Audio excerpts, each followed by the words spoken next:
Russia విప్లవోద్యమ నేత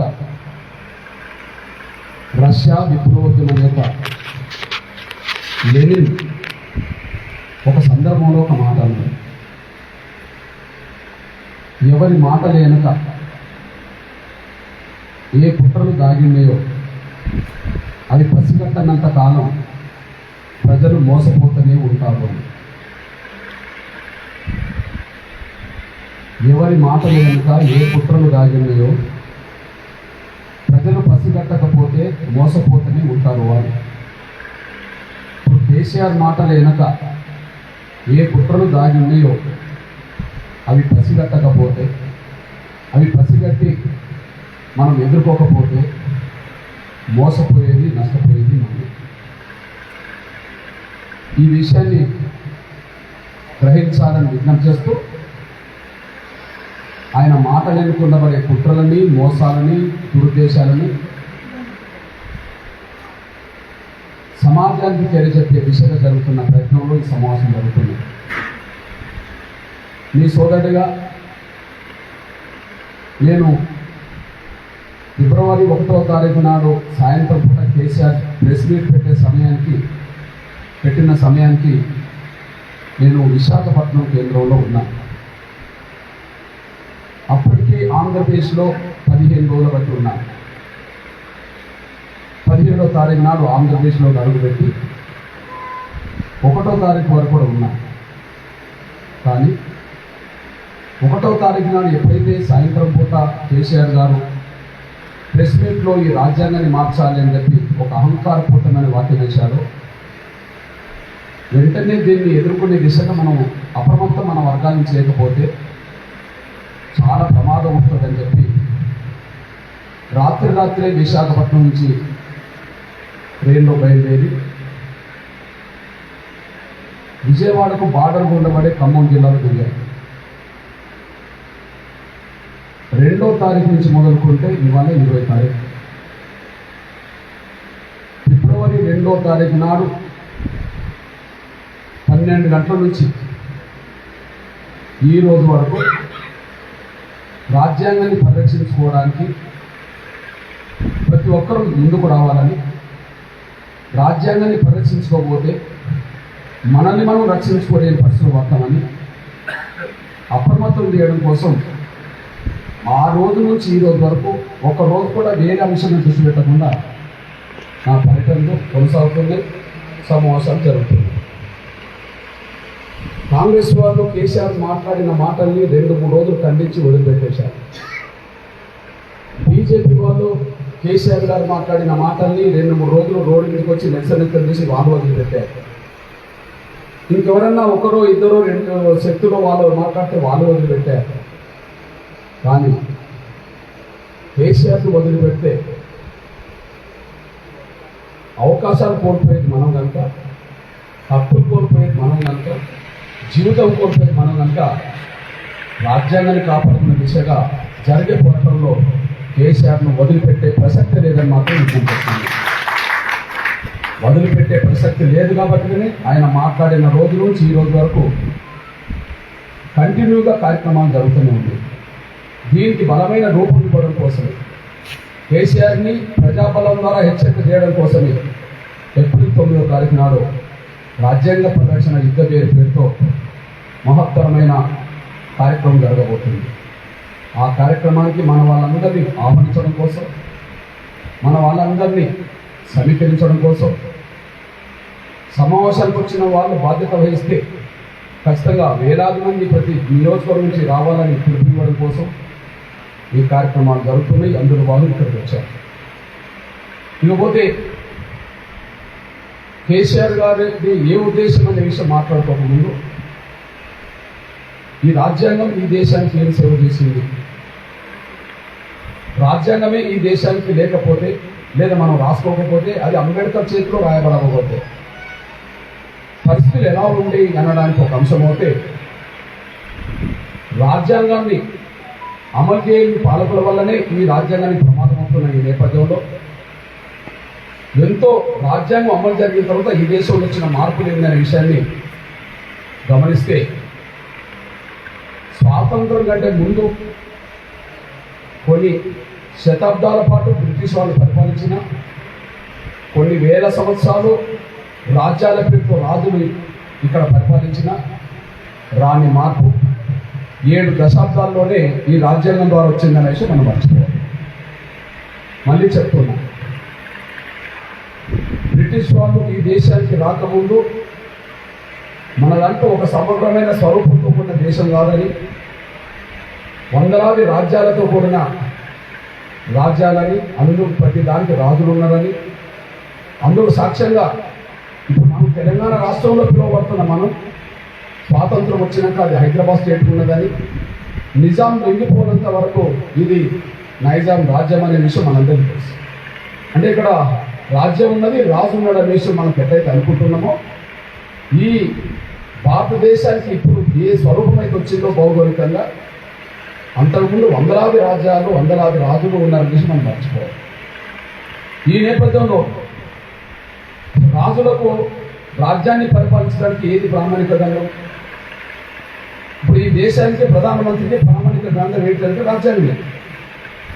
ఈ దేశాన్ని ఎవరు పరిపాలించినా రాజ్యాంగ సూత్రాలు లోబడి పరిపాలించాలనే విషయం మనందరికీ తెలుసు. ఎవరు ముఖ్యమంత్రి అయినా రాజ్యాంగానికి లోబడి పరిపాలించాలనే విషయం మనందరికీ తెలుసు. మరి అప్పుడు రాజుల కాలంలో ఏది ప్రామాణిక గ్రంథం అంటే మనుధర్మశాస్త్రమే.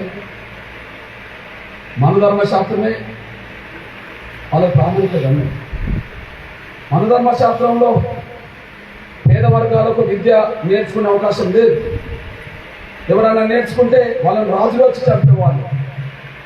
అందుకు రామాయణంలో శంభుకుడి వధ చరిత్ర మనకు సాక్ష్యం జరగాలి. మనుధర్మశాస్త్రం ఏం చెప్పింది? ఒక అట్టడు వర్గాలు, శూద్రులకు సంబంధించిన వాళ్ళు విద్యా జ్ఞానం నేర్చుకోవద్దని చెప్పింది. ఓకే, శంభుకుడు నేర్చుకునే పెద్దలు చేశారు. శంభుకుడి మీద ఫిర్యాదులు అందినాయి. ఫిర్యాదు చేసిన వాళ్ళు బ్రాహ్మణ సామాజిక వర్గం. బ్రాహ్మణుల వాళ్ళే అప్పుడు చదువుకు, జ్ఞానానికి వాళ్ళే పెట్టింది పేరుగా, వాళ్ళే సొత్తుగా భావించుకునే వాళ్ళు. మరి మన ధర్మశాస్త్రానికి అనుగుణంగా రాజ్యం, రాజు ఏం తీర్పుని చెప్పాడు? లేపిండా? ప్రశ్నించిందా?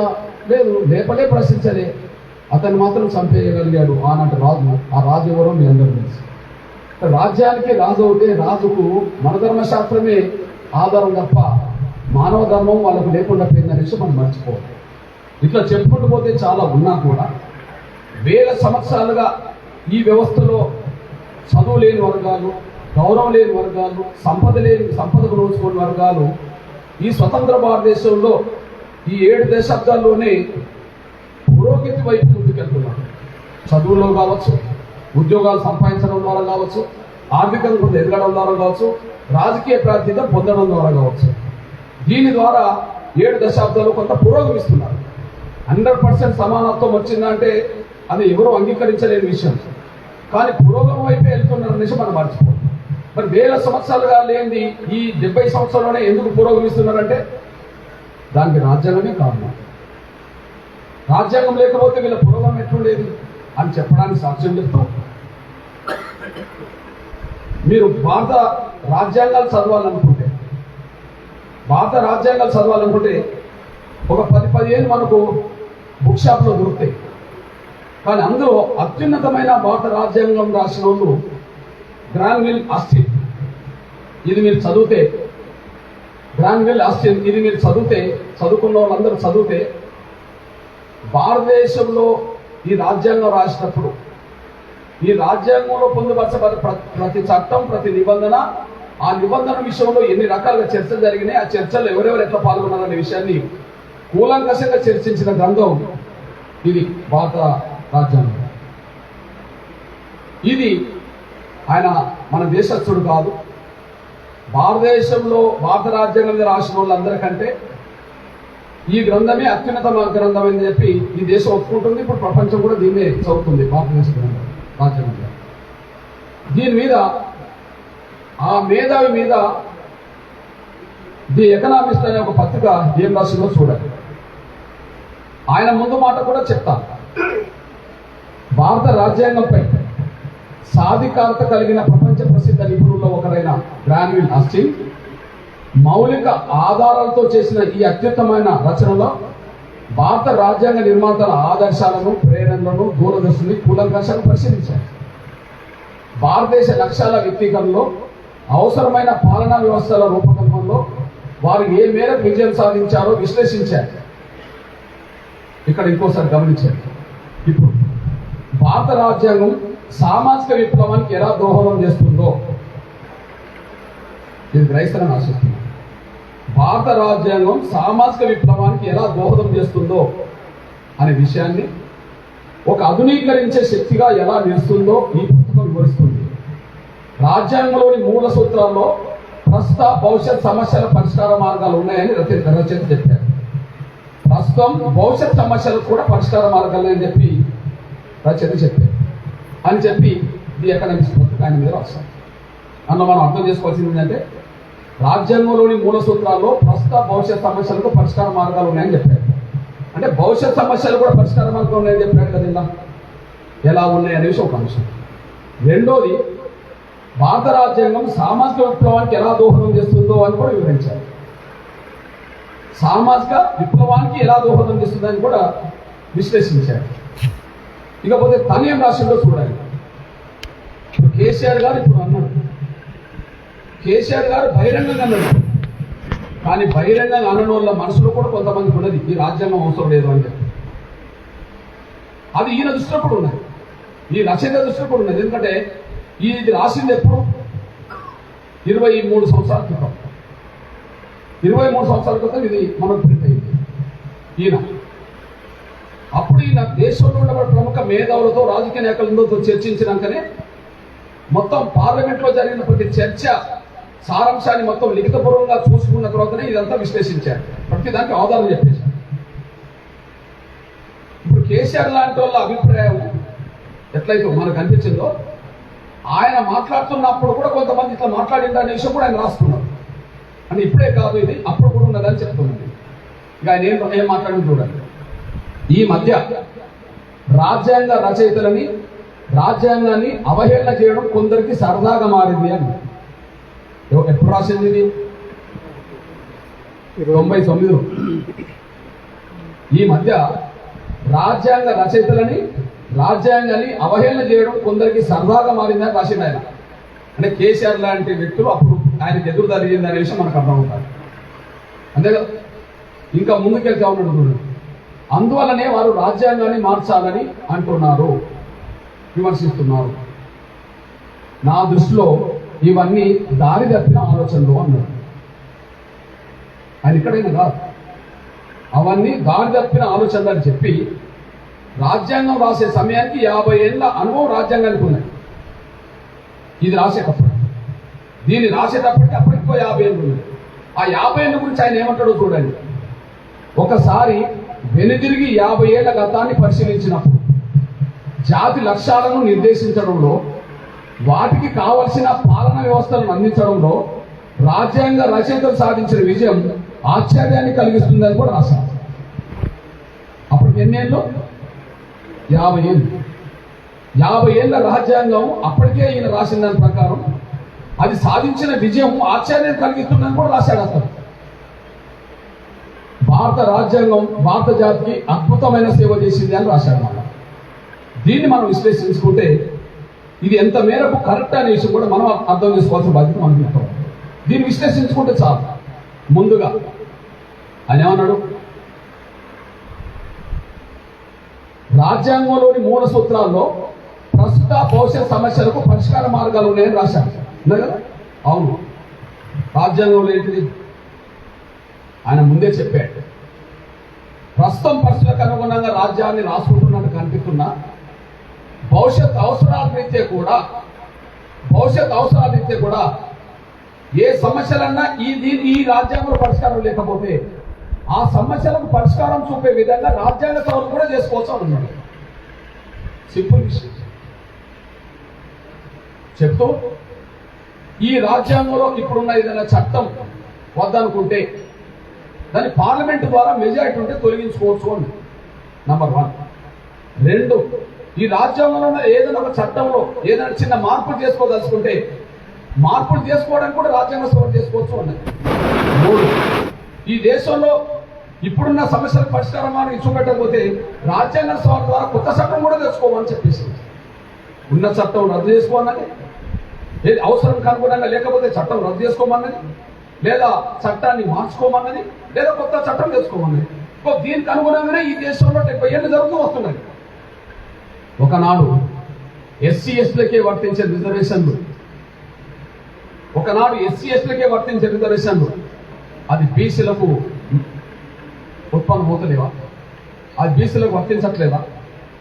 బీసీలకే వర్తింపజేసిన రిజర్వేషన్లు ఈ రాష్ట్రంలో మైనార్టీలకు వర్తించట్లేదా? మైనార్టీల వరకే వర్తించిన రిజర్వేషన్లు అంతర్భాగమైన మహిళలకు వర్తించట్లేదా?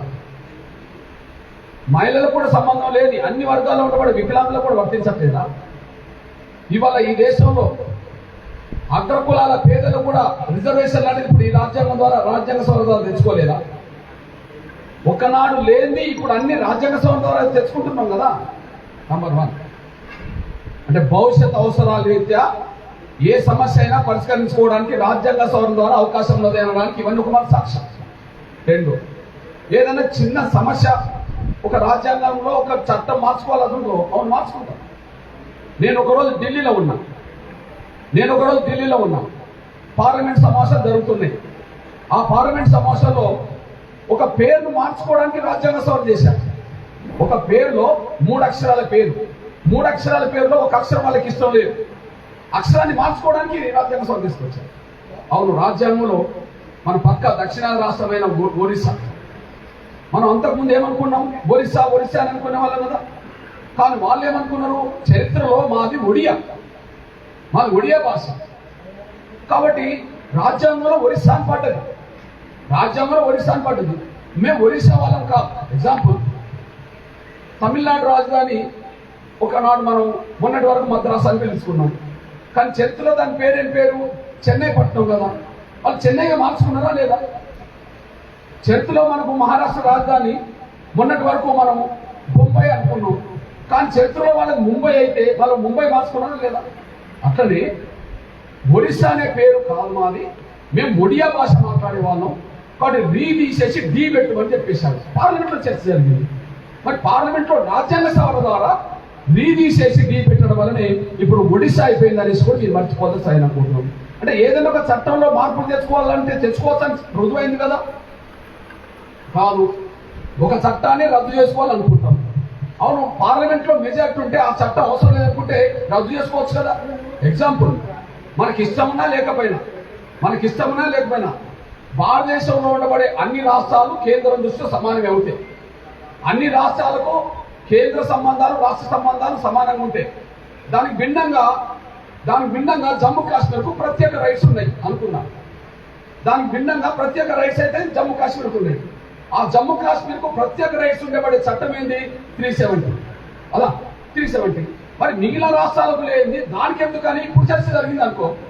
మరి ఈ బీజేపీ ప్రభుత్వం ఏం చేసింది, చర్చలో పార్లమెంట్లో మెజారిటీ తీసుకొచ్చి 370 ఆర్టికల్ రద్దు చేయడం వల్ల ఇప్పుడు అంతర్భాగంగా అన్ని రాష్ట్రాలు ఎట్లనో అది కూడా ఒక రాష్ట్రమైంది అనే విషయం మనం మర్చిపోవద్దు. అంటే రాజ్యాంగంలో ఏం చెప్పిండు, ప్రస్తుత భవిష్యత్ సమస్యలు కూడా పరిష్కార మార్గం చూపెట్టింది రాజ్యాంగం అన్నదా లేదా? ఎస్సీలతో మొదలైన రిజర్వేషన్ ఓసీల దాకా అమలు జరగడానికి దాని తీసిందా లేదా?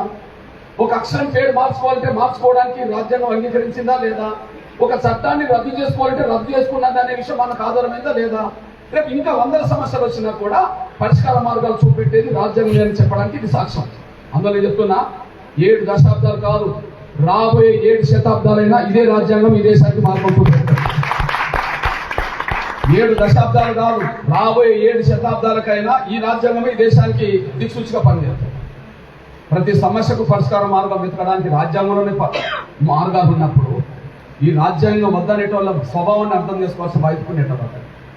రెండోది, ఈ పాయింట్ మీరు విన్నారు కదా, భారత రాజ్యాంగం సామాజిక విప్లవానికి ఎలా దోహదం చేస్తుంది అన్నారు కదా, ఉన్నారు కదా.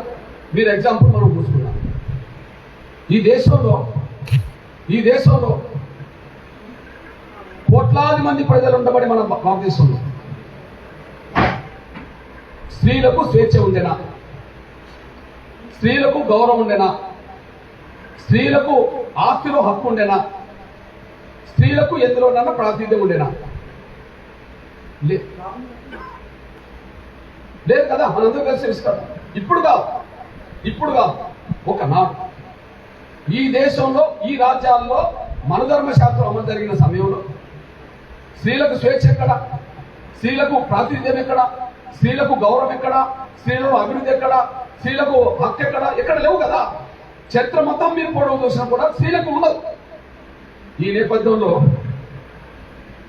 స్వేచ్ఛ లేని మహిళలు, గుర్తింపు లేని మహిళలు, కుటుంబంలోనే పురుషాధిపత్యం కింద నలిగిపోయిన మహిళలు, చిన్నప్పుడైతే తండ్రి మీద, పెళ్ళైతే భర్త మీద, పిల్లలవుతే వయసు పెరిగితే కొడుకుల మీద ఆధారపడి జీవించే వాళ్ళు తప్ప అంతకంటే స్వేచ్ఛ స్వాతంత్రాలతో, ఆస్తి మీద హక్కుతో, గౌరవంతో బతికిన చరిత్రలే. ఒక మాట చెప్పంటే కొన్ని వేల సంవత్సరాలుగా కూడా స్త్రీ ఈ దేశంలో కడుక్కోవడం ముందుకేది, ఏ రంగంలో కడుక్కోవడం ముందుకేది. ముందు కడుగేయకుండా చేసిందే మన ధర్మశాస్త్రం. మన ధర్మశాస్త్రం కాపాడిందే రాజరికే వస్తాం. ఇది మన కళ్ళ ముందు కనిపిస్తున్న సత్యమే కదా. మరి కొన్ని వేల సంవత్సరాలు ఆ విధంగా గడిచిపోయింది కదా. మరి 70 సంవత్సరాలు వచ్చిన మార్పేటి రాజ్యాంగం ద్వారా సామాజిక విప్లవానికి ఎలా మార్గం ఏర్పడదో చెప్పింది కదా. సామాజిక విప్లవానికి ఎలా దోహదం చేస్తున్నాను కదా. అవును, స్త్రీల విషయంలో సామాజిక విప్లవానికి ఎలా దోహదం చేసిన చరిత్ర చూసుకున్నాం. ఇవాళ ఈ 7 దశాబ్దాల్లోనే అబ్బాయిలతో పాటు అమ్మాయిలు చదువుకుంటారు. చదువు స్వేచ్ఛనిచ్చింది రాజ్యాంగమే. చదువుకున్న వాళ్ళకు ఉపాధి అవకాశాలు ఇచ్చే రిజర్వేషన్ తీసుకొచ్చింది రాజ్యాంగమే. కుటుంబంలోనే స్వేచ్ఛగా మాట్లాడలేని ఈ మహిళా సమాజాన్ని ఈ రిజర్వేషన్ ద్వారానే గ్రామ నడిబొట్టు మీద సర్పంచ్ చేసింది రాజ్యాంగమే. వాళ్ళని ఎమ్మెల్యేలు చేసింది రాజ్యాంగమే. వాళ్ళను కలెక్టర్లు చేసింది రాజ్యాంగమే. భారతదేశాన్ని కాపాడుకునే కాడ సైన్యమే ఉంటుంది అనుకుంటే ఆ సైన్యంలో కూడా చేరింది కూడా చేపించింది రాజ్యాంగమే. ఓకే, యుద్ధ విమానాలు నడిపే కాడ ఆ యుద్ధ విమానం నడిపే పైలట్లను తయారు చేసింది ఈ రాజ్యాంగమే. ఇవాళ మన అందరూ తెలుసు, అందరూ కలిసి చంద్రమండల యాత్ర పోతుందని అంటున్నప్పుడు చంద్రమండల యాత్ర కూడా మహిళల్ని సెలెక్ట్ చేయడానికి కల్పించింది కూడా రాజ్యాంగమే. అంటే ఒకనాడు ఒక అడుగు కూడా ముందుకేయడానికి అవకాశం లేని ఈ రాజ్యాల్లో ఇవాళ ఈ స్వతంత్ర భారతదేశంలో రాజ్యాంగం ద్వారా మహిళా సమాజం దూసుకెళ్తున్న విషయం మనందరం చూస్తూనే ఉన్నాం. ఇది వేల సంవత్సరాలకు 70 సంవత్సరాల మధ్య తేడా అంటే వేల సంవత్సరాలు ఒక అడుగు ముందుకేయలేదు, కానీ ఈ 70 సంవత్సరాలు మాత్రం 100 అడుగులు ముందుకేయడానికి దారితీసిందనేసి కూడా మనందరం కళ్ళ ముందు చూస్తున్నాం. ఆ కళ్ళ ముందు చూస్తున్న సత్యాన్ని ఒకసారి ఇందిరాగాంధీ మాటల్లో మనం చూడవచ్చు. ఆ మన కళ్ళ ముందు అయితే పిక్చర్ కనిపిస్తుంది కదా, ఆ సత్యాన్ని ఇందిరాగాంధీ గారి మాటల్లో మనం చూసుకోవచ్చు. స్త్రీని ఎలా బానిసం చేసింది, స్త్రీలని ఎలా హక్కులు లేకుండా చేసింది అనే విషయం మన దేశంలో ఒక దుర్మార్గమైన వ్యవస్థ కొనసాగిన విషయం మన అందరూ తెలుసు. నంబర్ 1 సతీ సహగమనం. ఒకనాడు సతీ సహగమనం పాటిస్తే ఆమె గొప్ప ఆదర్శమైన మహిళని. అంటే భర్త చనిపోయిన కాడ భర్త శవం మీదనే పడుకుంటే ఆమె తగలబడితే గొప్ప ఆదర్శవంతమైన మహిళ అని కదా. కానీ బలవంతంగా భర్తను చనిపోయిన తర్వాత భర్త శవం మీద చేర్చడానికి బలవంతంగా తీసుకెళ్లి పడుకోబెట్టేదే సతీ సహగమన సూత్రం. ఏ స్త్రీ స్వేచ్ఛగా స్వాతంత్రంగా అక్కడికి పోయి భర్త చనిపోయింది కాబట్టి నేను చనిపోయిందని పోలే. 199% పైగా తీసుకెళ్లి వాళ్ళని అన్న పడుకోబెట్టారు. మన కళ్ళ ముందు రూప్ కన్వర్ కేసు మనం చూసాం కదా. రూప్ కన్వర్ సమస్య కేసు మనం చూసాం. ఒక 3-4 దశాబ్దాల క్రితం అది జరిగిన సంఘటన చూసాం. అంటే భర్త చనిపోయిన తర్వాత భార్యలు పరిస్థితి ఆ సమాజం ఏం చేసింది, భర్త చనిపోయినాక నువ్వెందుకు బతకాలని చెప్పి తీసుకెళ్లి శివపేటలో బలవంతంగా చంపే పరిస్థితి మనం చూసాం. మరి భార్య చనిపోయిన తర్వాత మరి భర్తను తీసుకెళ్ళవచ్చు కదా. మన గోళ్ళ చూడు ఎంత కోపమవుతుందో. ఒకటే ఉన్నది కదా,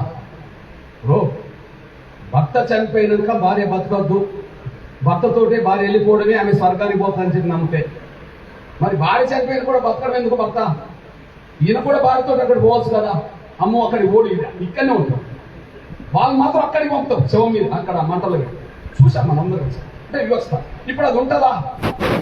ఇప్పుడు సతీ సహగమనాన్ని పాటించడానికి ఎవరన్నా ముందుకు వస్తారా?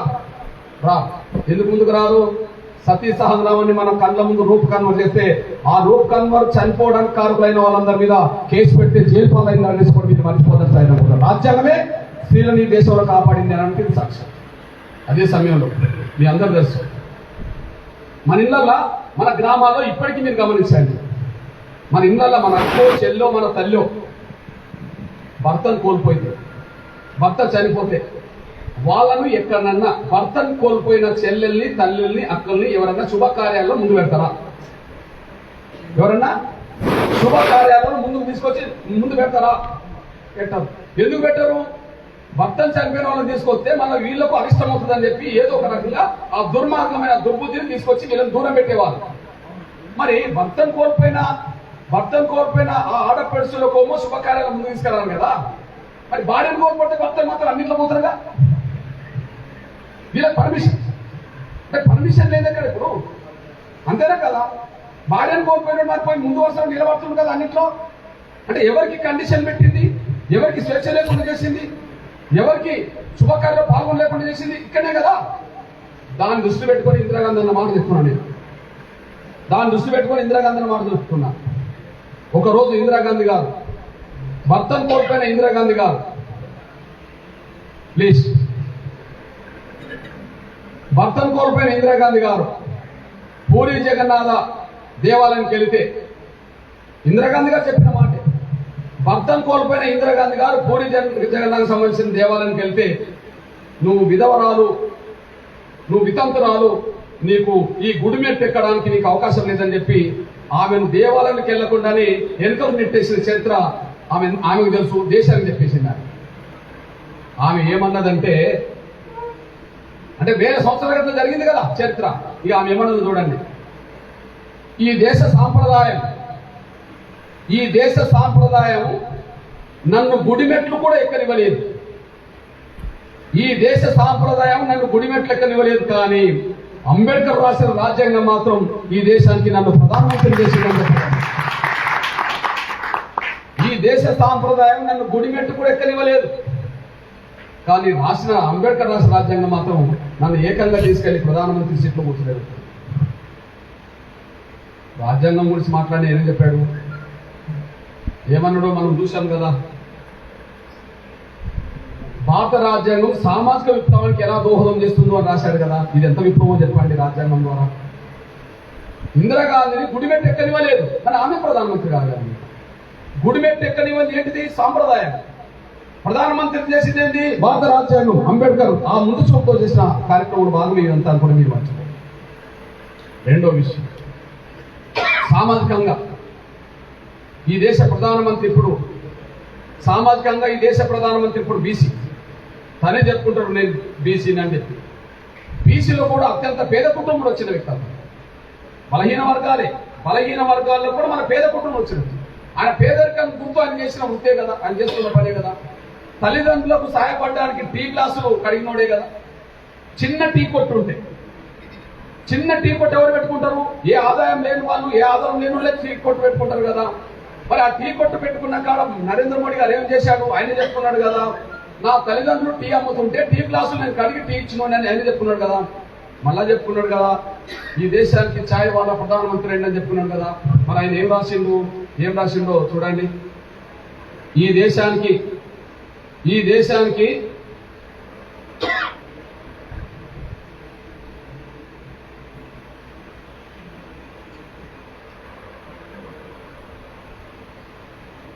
దేశానికి అంబేద్కరే కనుక రాజ్యాంగం రాయకపోతే నేను ఈ దేశానికి ప్రధానమంత్రిని అయ్యేవాడిని కాదని చెప్పి ఆయన రాసుకున్న దేశం మీరు మర్చిపోయారు.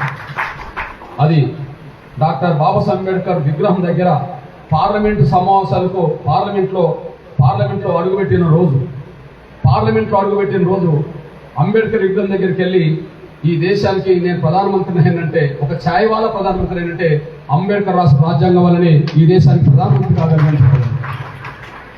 కొన్ని వేల సంవత్సరాలుగా ఊర్లో నిలబడడానికి స్వేచ్ఛ లేదు ఇదంతా వర్గాలు.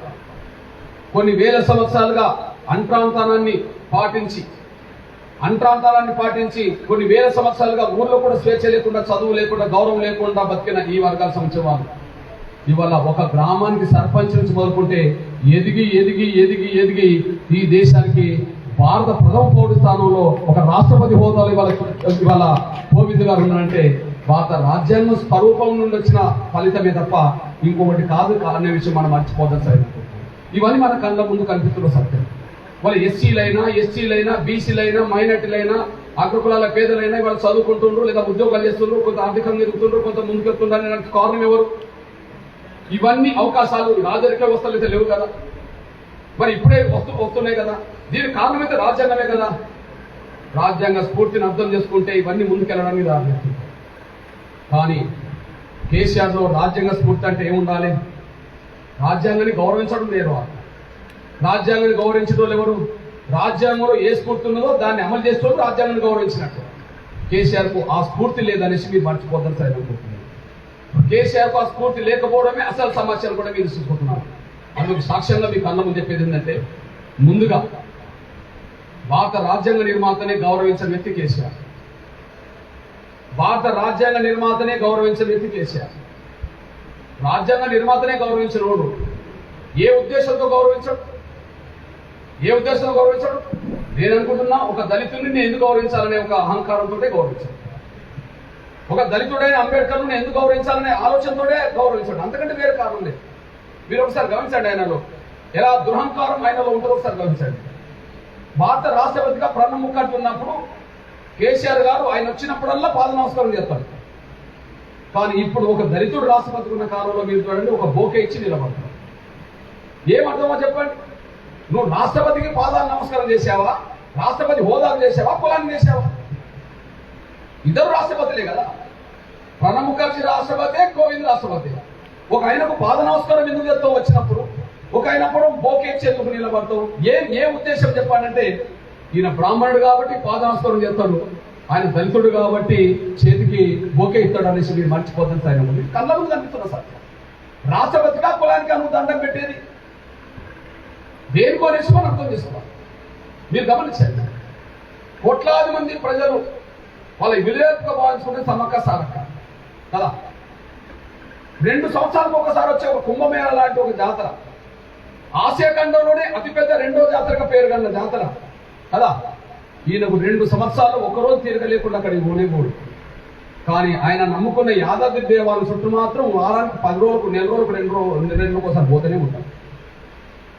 వాళ్ళ దేవుళ్ళు వేరని సాక్ష్యం చెప్పినట్టే కదా. మొన్న చిన్నజీవ స్వామి చెప్పిండు కదా, ఆయన భాషలో ఆయన మాటలు అర్థమైపోయింది కదా. మన కళ్ళ ముందు కనిపిస్తుంది. వాళ్ళ దేవుళ్ళ చుట్టూ తిరుగుతారు, మన దేవుళ్ళ దగ్గరికి మాత్రం మన నాయకులను మాత్రం సేకరించినట్టు చేస్తారు, వాళ్ళ నాయకులను మాత్రం పాద నమస్కారం చేస్తారు. ఈ నేపథ్యంలో మీకు దృష్టి పెట్టుకుంటున్నాను. కేసీఆర్ గారు, డాక్టర్ బాబాసాహెబ్ అంబేద్కర్ ప్రపంచం గౌరవిస్తుంది అంబేద్కర్. ఇవాళ ప్రపంచ దేశాలను ప్రభావితం చేసే ఒక వ్యవస్థ ఐక్యరాజ్య సమితి కార్యాలయంలో ఏప్రిల్ 14వ తారీఖు నాడు అంబేద్కర్ జయంతి జరుగుతుందంటే ప్రపంచం జరిపినట్టు అవుతుంది అనేసి కూడా మీరు మర్చిపోతారు. సైలెంట్ ప్రపంచం ఆయన జీవించిన కాలంలో మనం లేవు. ఆయన జీవించిన కాలంలో మేధావులకు మేధావుతానే రాజ్యాంగ నిర్మాతగా ఆయన మారాడు. ఇప్పుడు మనం జీవిస్తున్న కాలంలో ఆయన లేడు, కానీ ఇప్పటికీ ఆయనే ప్రపంచానికి గొప్ప మేధావి. ప్రపంచానికి గొప్ప మేధావి ఆయన కాకపోతే ప్రపంచ దేశాలకు ఏప్రిల్ 14వ తారీఖు నాడు నాలెడ్జ్ డే నిర్వహించాలని చెప్పి ఐక్యరాజ్య సమితి ఎందుకు తీర్మానం చేసి దేశాలు విజ్ఞప్తి చేస్తాయి? ప్రపంచ దేశాలకు ఉండబడే రాజ్యాంగాలన్నింటినీ స్టడీ చేసి ఏది గొప్ప రాజ్యాంగం అనే విషయం డిసైడ్ చేసి, ప్రపంచ దేశాలకు రాజ్యాంగం రాసిన వాళ్ళందరి పేర్లను స్టడీ చేసి, వీళ్ళందరూ ఎవరు గొప్ప మీద డిసైడ్ చేస్తే భారత రాజ్యాంగమే గొప్పగా ఉన్నదని చెప్పి, భారత రాజ్యాంగ నిర్మాత గొప్ప మేధావి అని చెప్పి ఐక్యరాజ్య సమితి తీర్మానం చేసింది. ఇంత ముందు చూపుతో ఉండబడే అంబేద్కర్ ప్రపంచ దేశాలకు ఆదర్శంగా మేధావి కేసీఆర్ మాత్రం ఆయనను గౌరవించడం అనే విషయం మనకు సాక్ష్యం. మీ సోదరుడిగా చెప్తున్నా నేను, వాస్తవం కాదా మీరు బేరీ చేసుకోవడానికి చెప్తున్నా నేను. వీలైన మేరకు ఆయన అవమానిస్తాడు, గౌరవించడం అని సాక్ష్యం చెప్తున్నాను. ఉమ్మడి ఆంధ్రప్రదేశ్లో రాజశేఖర్ గారు ముఖ్యమంత్రి ఉన్న కాలంలో ఒక ప్రాజెక్టుకు అంబేద్కర్ పేరు పెట్టారు. అదే ప్రాణహిత చేవేల ప్రాజెక్టుకు అంబేద్కర్ పేరు పెడతాడు రాజశేఖర్ గారు. తెలంగాణ రాష్ట్రం ఏర్పడ్డదే అంబేద్కర్ దయతో. అంబేద్కర్ రాష్ట్ర రాజ్యాంగం, ఆ రాజ్యాంగంలో ఆర్టికల్ 3 ఉండడం వల్ల తెలంగాణ వచ్చేసింది. మరి కృతజ్ఞత చూపెట్టాల్సిన కేసీఆర్ అంబేద్కర్ పట్ల కాళేశ్వరం ప్రాజెక్టుకు ఆ పేరు పెట్టాడు. కాళేశ్వరం ప్రాజెక్టు లేదు రాజశేఖర్ కాలంలో. కాళేశ్వరం ప్రాజెక్టు లేదు. చేవెళ్ళ ప్రాణహిత ప్రాజెక్ట్ ఉన్నది. ఆ చేవెళ్ళ ప్రాణహిత ప్రాజెక్ట్ డిజైన్ మార్చిండు, దాని పేరు తొలగించిండు, కాళేశ్వరం అనే పేరు పెట్టేసి. మరి డిజైన్ మారితే కాళేశ్వరం పేరు మారింది అనుకుంటే ఆ కాళేశ్వరానికి కూడా మన అంబేద్కర్ పేరు పెట్టాల్సి కదా. ప్రాణహిత చేవెళ్ళ ప్రాజెక్టుకు అంబేద్కర్ పేరు రాజశేఖర్ గారు పెట్టాడు. మీరు ప్రాణహిత చేవెళ్ళ ప్రాజెక్టును తొలగించారు, దాన్ని డిజైన్ మార్చారు, దాన్ని కాళేశ్వరం ప్రాజెక్టుగా మన నామకరణం చేశారు.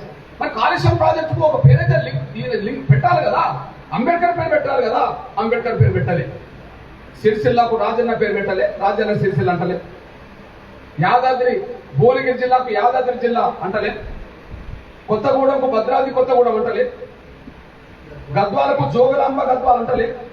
మరి ప్రాణహిత చేవెళ్లకు అంబేద్కర్ పేరు ముందున్నప్పుడు మరి కాళేశ్వర ప్రాజెక్టుకు అంబేద్కర్ పేరు రావాలి కదా, అంబేద్కర్ పేరు రావాలి. అంటే ఎవరిని తొలగించినట్టు? రాజశేఖర్ గారు అంబేద్కర్ పేరు పెడతారు, కేసీఆర్ గారు అంబేద్కర్ పేరు పెట్టిన ఆ ప్రాజెక్టుని తొలగిస్తాడు, మళ్ళీ ఇంకో ప్రాజెక్టు కడతాడంటే అంబేద్కర్ ను అవమానించడు కేసీఆర్ అనడానికి ఇది మొదటి సాక్ష్యం కూడా మీరు మర్చిపోతారు సార్ అనుకుంటున్నాను. కాదని చెప్పానండి.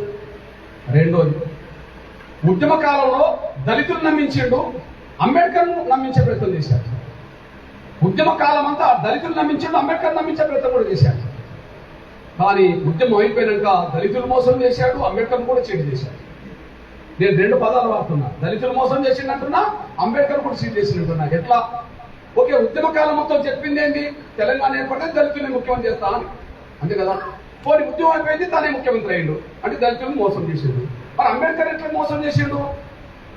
ఎవరన్నా ఉద్యమ కాలం మొత్తం మీద తెలంగాణ భవన్కి ఎవరికన్నా వెళ్తే తెలుస్తుంది. ఉద్యమ కాలంలో తెలంగాణ భవన్ టీఆర్ఎస్ భవన్కి వెళ్తే తెలిసేది. ఉద్యమ కాలంలో తెలంగాణ భవన్లో మెయిన్ సెంటర్లో, లోపలికి వెళ్తున్న మెయిన్ సెంటర్లో అంబేద్కర్ ఫోటో ఉండేది.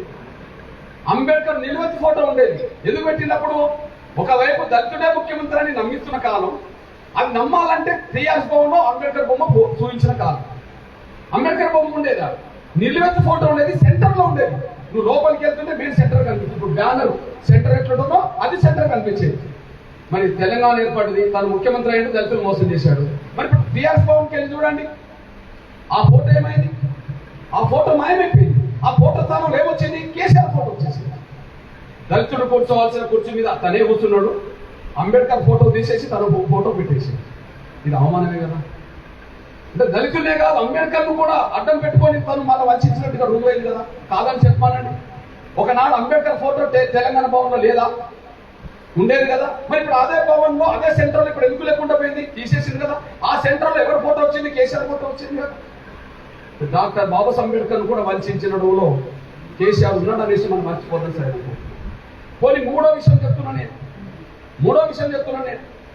కేసీఆర్ గారు ఎప్పుడన్నా అంబేద్కర్ జయంతికి వచ్చి నివాళులు అర్పిస్తాడు ట్యాంక్ బండ్ కాడికి వచ్చి? అంతకుముందు అంబేద్కర్ జయంతిలోకి ఏ ముఖ్యమంత్రి అయినా ట్యాంక్ బండ్ కాడనే చేసేవాళ్ళు కదా. ట్యాంక్ బండ్ కాడ రాష్ట్ర ప్రభుత్వ జన్మదినోత్సవాలని రాష్ట్ర ప్రభుత్వం అక్కడనే చేసేది కదా. ఎప్పుడన్నా వస్తాడా? రాడు. మీరు గమనించండి. కేసీఆర్ ఇల్లు ఇప్పుడు ఎక్కడున్నది? ప్రగతి భవన్. పంజాగుట్టలో ఉన్నది. పంజాగుట్ట చౌరస్తాకు అది అంబేద్కర్ విగ్రహం ఉండబడే ట్యాంక్ బండ్ ఎంత దూరం ఉన్నది? 2.5 కిలోమీటర్ దూరం ఉన్నది. కానీ 7 ఏళ్ళలో 2.5 కిలోమీటర్ దూరం వచ్చి నివాళులు అర్పించాడు. కానీ అదే అక్టోబర్ 2వ తారీఖున ఇద్దరు మహానీయులే, గాంధీ, అంబేద్కర్. గాంధీని గౌరవించుకోవాల్సిందే, అంబేద్కర్ గౌరవించుకోవాల్సిందే. మరి కేసీఆర్ గాంధీని గౌరవిస్తాడు, అంబేద్కర్ గౌరవించాడు. సాక్ష్యమైంది మీ అందరూ తెలుసు. అక్టోబర్ 2వ తారీఖు నాడు ప్రగతి భవన్ నుంచి బాపుఘాట్ దాకా వెళ్తాడు. బాపుఘాట్ ఎక్కడ ఉన్నది? లంగర్ హౌదర్ ఉన్నది. ప్రగతి భవన్కి ఎంత దూరం ఉన్నది? 27 కిలోమీటర్ దూరం ఉన్నది. 27 కిలోమీటర్ దూరంలో ఉండబడే బాపుఘాట్కు ప్రతి అక్టోబర్ 2 వెళ్తారు. కానీ 2.5 కిలోమీటర్ దూరం ఉండబడే అంబేద్కర్ విగ్రహం దగ్గరికి ట్యాంక్ బండ్కి వచ్చి ఎప్పుడు నివాళులు అర్పించలేదు కూడా మీరు మర్చిపోతారు అనుకుంటున్నాను. ఇదంతా వ్యవస్థల భాగం అనేసి కూడా మీరు తీసుకొస్తున్నది. ఇట్లా చెప్పుకుంటూ పోతే అది ఎర్రవల్లిలో ఉండబడే అంబేద్కర్ విగ్రహానికి దండేయలేదనేసి మనందరికీ తెలుసు. ఒకరోజు గాంధీ విగ్రహానికి దండేసి అంబేద్కర్ విగ్రహానికి దండేయలేదని పేపర్లో టీవీలో వచ్చేసింది. 2 బజార్ల మధ్య తేడా కదా. ఎర్రవల్లిలో 2 బజార్ల మధ్య తేడా కదా.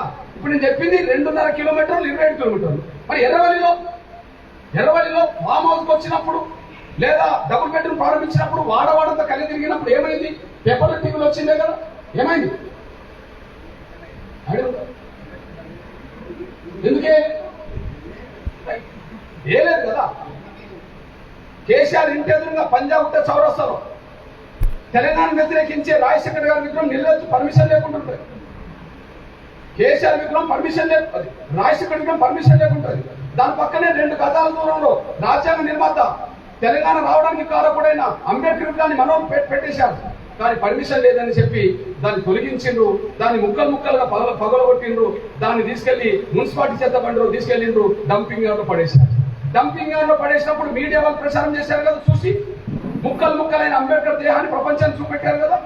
మరి పర్మిషన్ లేకుండా రాజశేఖర్ గారి విగ్రహం కేసీఆర్ ఇంటి ఎదురుగా ఎందుకు నిలబడుతుంది? అదే పర్మిషన్ లేదనే పేరుతో రాజ్యాంగ నిర్మాత తెలంగాణ సాధించడంలో ఆ భాగస్వామ్యమైన మరి అంబేద్కర్ విగ్రహం అక్కడ ఎందుకు లేకుండా పోయింది? అంబేద్కర్ అంటే గౌరవం లేని వ్యక్తి కేసీఆర్ అనడానికి ఎగ్జాంపుల్ చెప్పుకోవడానికి ఉపయోగపడడం కూడా మీరు మర్చిపోదని సరే అనుకుంటుంది. రెండో విషయం, కేసీఆర్ పూర్ అంబేద్కర్ రాసిన రాజ్యాంగాన్ని ఎప్పుడో పక్కన పెట్టేశారు. రాజ్యాంగ స్ఫూర్తి లేదు అనడానికి, రాజ్యాంగాన్ని పక్కన పెట్టి పరిపాలిస్తుండడానికి 3 సాక్ష్యాలు మనం చెప్పుకుంటే సరిపోతుంది. ఈ రాజ్యాంగం రాజరిక వ్యవస్థకు పునాది వేయలే.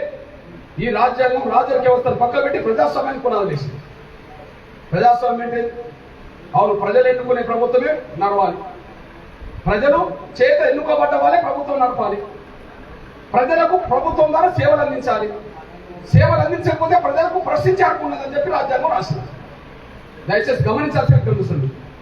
ప్రజలు ఎన్నుకున్న ప్రభుత్వమే నిలబడాలి, ప్రభుత్వాలు మన ప్రజలకు సేవ చేయాలి, సేవ చేయడంలో వైఫల్యం చేస్తే ప్రజలు నిలదీసి హక్కు ఉన్నదని చెప్పి రాజ్యాంగం చెప్తున్నది. కేసీఆర్ గారు దాన్ని పాటించడు. రాజ్యాంగం అంటే ప్రజాస్వామ్యం, కేసీఆర్ ప్రజాస్వామ్యానికి నచ్చదు, కేసీఆర్కి నచ్చదు. నేను 3 సాక్ష్యాలు చెప్తున్నాను. కేసీఆర్కు ప్రజాస్వామ్యం అనేది నచ్చదు. 3 సాక్ష్యాలు చెప్తున్నాను నేను.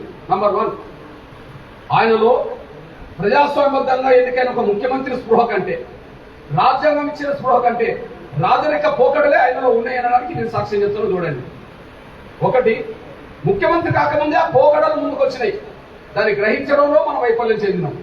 ఎగ్జాంపుల్, పార్లమెంట్లో తెలంగాణ బిల్లు పాస్ అయిన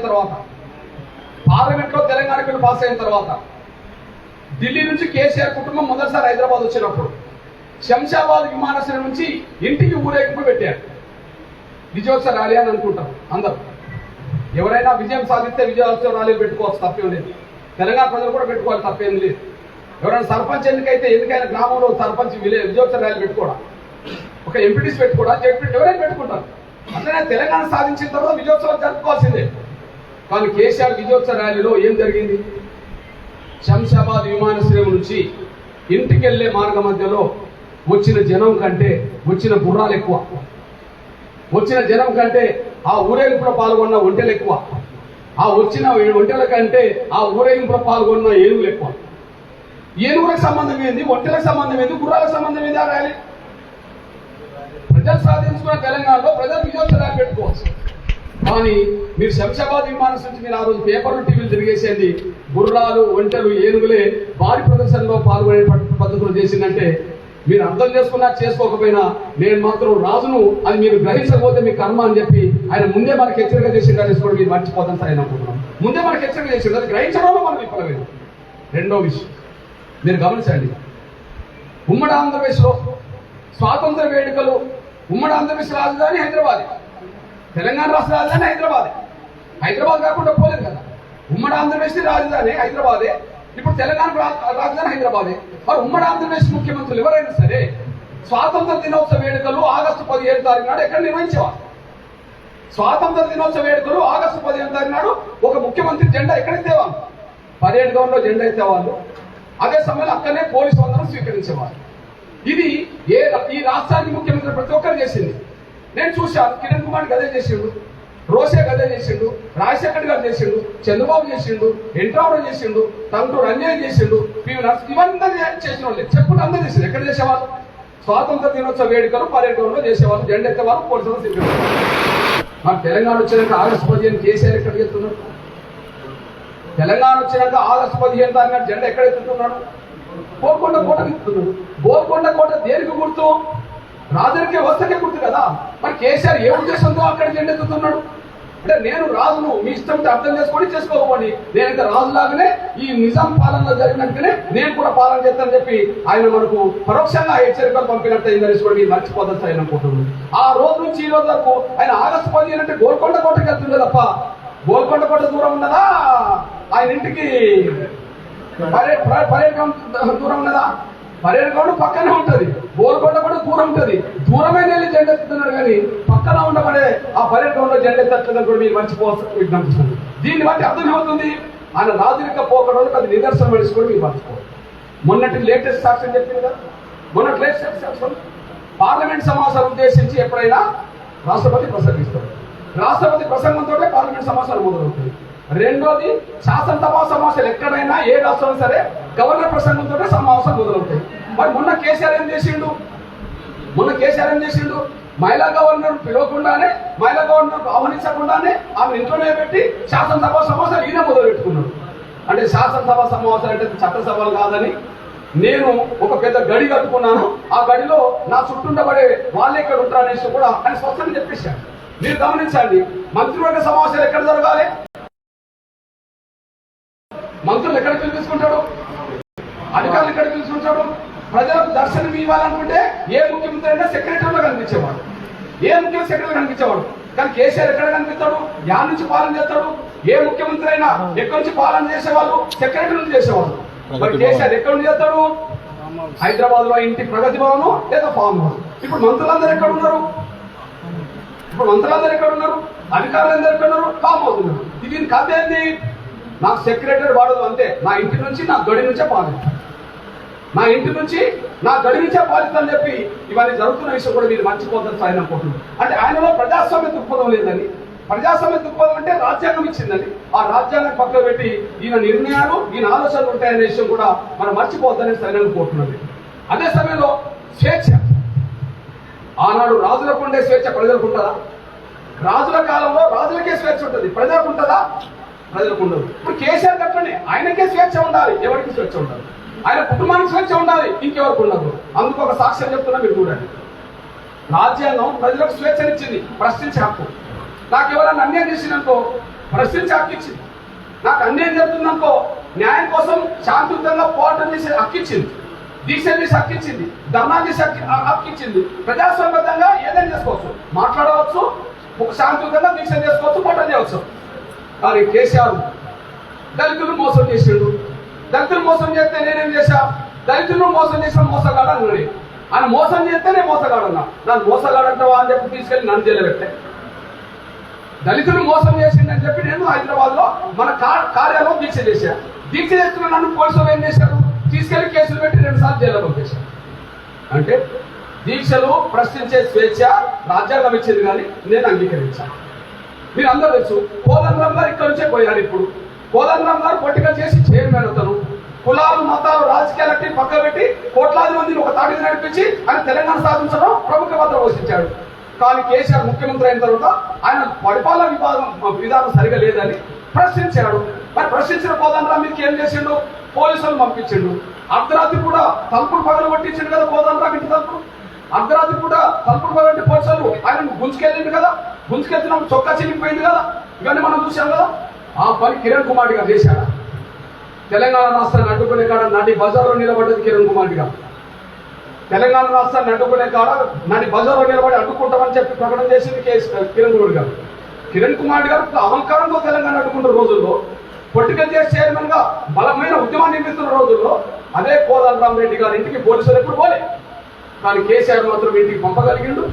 ఇంటికి పంపడమే కాకుండా తలుపులు బద్దలు కొట్టించిండు. ఇంట్లో ఉండమని గొడవ గుంజుకెళ్ళిండు. మేము చూసినాం. అంటే స్వేచ్ఛ ఎవరికి ఉండదని మనం చెప్తున్నాం. మీరు అందరూ తెలుసు, రేవంత్ రెడ్డి గారు కేసీఆర్ కుటుంబం ఏదో భూ కబ్జాకు పాల్పడ్డది లేదా ఇంకోటి పాల్పడ్డది, ఆయన అక్కడికి వెళ్ళి ప్రయత్నం చేశాడు. తప్పే ఉన్నది. అది కాకపోతే కాదని చెప్పాలి, కానీ ఆయననే కేసు పెట్టి ఆయన కూడా జైల్లో పెట్టారు కదా. 4వది, మీ అందరూ తెలుసు, బండి సంజయ్ 317 జీవో రద్దు చేయమని చెప్పి బీజేపీ రాష్ట్ర అధ్యక్ష హోదాలో కరీంనగర్లో తన కార్యాలయంలో, తన పార్టీ కార్యాలయంలో దీక్ష చేశాడు. మరి దీక్ష చేస్తే పోలీసులు ఏం చేశారు? కేసీఆర్ డైరెక్షన్ భాగంగా మొత్తం దీక్ష శిబిరం దగ్గరికి 100,000 మంది వెళ్ళిండ్రు. తలుపులు పగలగొట్టిండ్రు, కిటికీలు తీసేసిండ్రు, తొలగించేసిండ్రు, చివరికి తీసుకెళ్లి అరెస్ట్ చేసి జైలు పెట్టేశారు. పెట్టిందా లేదా? నేను చెప్తున్న మాట అబద్ధం వస్తే విలేకరులు కాదు అనుభవం లేదా? ప్రధానమంత్రి అయిన విలేకరు సమావేశం పెడతాడు, విలేకరులు ప్రశ్నిస్తే సమాధానం ప్రధానమంత్రి అని చెప్తాడు. ఈ దేశంలో ఏ ముఖ్యమంత్రి అయినా విలేకరులు అడిగిన ప్రశ్నకు ఉన్నతనంగా జవాబు చెప్తారు. కానీ కేసీఆర్ విలేకరు సమావేశంలో ఎవరన్నా ఒక విలేకరు ఈ అంశం ఇట్లా ఉందని చెప్పి ప్రశ్నిస్తే ఉన్నతనంగా జవాబు చెప్పినట్టు చెప్తున్నదా? ప్రశ్నించిన వాళ్ళని అవమానించడం, ప్రశ్నించిన వాళ్ళని బెదిరించడం మనం టీవీలో చూస్తూనే ఉన్నాం. ప్రశ్నించిన వాళ్ళ మీద కేసులు పెట్టడం మనం చూస్తూనే ఉన్నాం. ప్రశ్నించిన వాళ్ళని జైల్లో పెట్టడం మనం చూస్తూనే ఉన్నాం. దుర్మార్గంగా థర్డ్ డిగ్రీ పెట్టి ఇబ్బంది పెట్టే విషయం మనం చూస్తూనే ఉన్నాం. భారతదేశంలో ఈ సాంప్రదాయం ఏ ముఖ్యమంత్రి చేయలేదు. భారతదేశంలో ఈ సాంప్రదాయం ఏం ముఖ్యమంత్రి చేయలేదు. స్వేచ్ఛ అంటే హక్కులు అంటే వాళ్ళ తప్ప ఎవరికి ఉండదు. అందుకు లేటెస్ట్ సాక్ష్యం చెప్తున్నా చూడండి. ఇప్పుడు ఉమ్మడి ఆంధ్రప్రదేశ్లో ఏ వర్గం వాళ్ళైనా, ఏ పార్టీ వాళ్ళైనా, ఏ సంఘం వాళ్ళైనా, ఏ కులం వాళ్ళైనా, ఏ తెగ వాళ్ళైనా ఏదైనా అన్యాయం జరిగినప్పుడు ఎక్కడికి వచ్చి ధర్నా చేసేవాళ్ళు? ఇందిరా పార్క్. ఎక్కడికి వచ్చి దీక్ష చేసేవాళ్ళు? ఎక్కడికి వచ్చి సభలు పెట్టుకునే వాళ్ళు? అఫీషియల్ గానే ఇందిరా పార్క్ అనేది ఒక ధర్నా కేంద్రం. అది అఫీషియల్ గా కేంద్రం. ఢిల్లీ దేశ రాజధానిలో జంతర్ మంతర్ లేదా? ఢిల్లీ దేశ రాజధానిలో జంతర్ మంతర్ లేదా? తెలంగాణ రాకముందు మనకి ఇందిరా పార్క్ లేదా? తెలంగాణ రాకముందు ఇందిరా పార్క్ ఉపయోగించుకున్నాం కదా ధర్నాలకు. మరి తెలంగాణ వచ్చినాక అదే ఇందిరా పార్క్ మళ్ళా ప్రజలకు ధర్నా చేసుకునే స్వేచ్ఛ లేకుండా చేసింది కదా. స్వేచ్ఛ లేకుండా చేసిన అదే కేసీఆర్. మళ్ళా కోదండరామన్న నాయకత్వంలో ఒకరోజు పెద్ద ఎత్తున ధర్నా జరిగింది. ఈ ధర్నా సెంటర్ ను పునరుద్ధరించాలి, ఇందిరా పార్క్ ను పునరుద్ధరించాలి, ప్రజలకు ధర్నా చేసుకుని దీక్ష చేసుకునే స్వేచ్ఛ ఉండాలని చెప్పి ఆయన ధర్నా చేస్తే పోలీసు వాళ్ళు విపరీతమైన లాఠీచార్జ్ చేశారు. అప్పుడు అన్నకు దెబ్బలు తగిలినాయి కదా, ఎంతో మంది కాళ్ళు ఇరిగినాయి కదా, ఎంతో మంది రక్తం దారపోసింది, తలలు పగిలినాయి కదా. అప్పుడు కోదండరామన్న కేసు పెట్టిండు కదా. కోదండరామన్న మనం కోర్టుకు వచ్చి వెళ్ళిండు. ఎప్పుడు? మొన్న ఈ మధ్యలో కేసుకి వెళ్ళిండు. కోదండరామన్న ఎక్కడున్నావంటే ఆయన అన్నాడు, నేను కోర్టులో ఉన్నాను అన్నాడు. ఎందుకు కోర్టుకు వెళ్ళామన్నా? ఇందిరా పార్క్ ధర్నా చేస్తే నా మీద కేసు పెట్టి ఇక్కడ ఉండిందంటే అదే రోజు కేసీఆర్ ఇందిరా పార్క్ లో ధర్నా చేస్తాడు. ఏ రోజు? ఒక ముఖ్యమంత్రి హోదాలో ధర్నా చేయలేమన్నా? కేంద్ర ప్రభుత్వం మీద నిరసన వ్యక్తం చేయడానికి ఆయన ఏ సెంటర్ ఉపయోగించుకున్నాడు?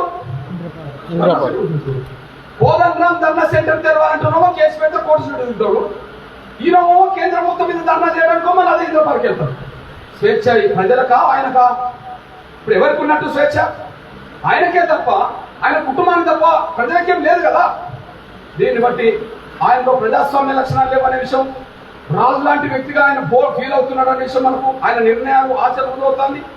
స్వేచ్ఛ అనేది ప్రజలకు ఉండదని, తన కుటుంబానికి తనకు తప్ప ఇవ్వకుండా అనే విషయం కూడా అవుతుంది. అదే సమయంలో ఈ రాజ్యాంగ స్ఫూర్తికి విరుద్ధంగా ఆయన పరిపాలిస్తున్నాడు. రాజ్యాంగాన్ని పట్టించుకోవట్లేదు.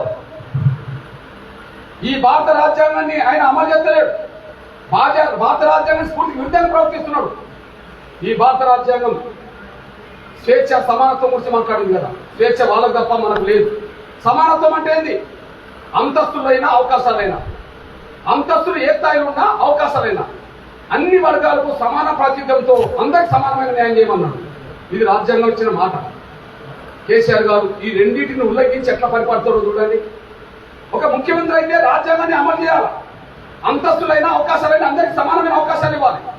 ఆయన రాజు అనుకుంటున్నాడు కాబట్టి నా ఇష్టం ఉన్న దోషి పెడతా, నా ఇష్టం నేను దోసుకుంటా, నాకు ఇష్టం లేని వర్గాలని దోసుకుంటా, నా ఇష్టం ఉన్న దోషి పెట్టా అనే పద్ధతిలో కేసీఆర్ పాలన జరుగుతున్నది.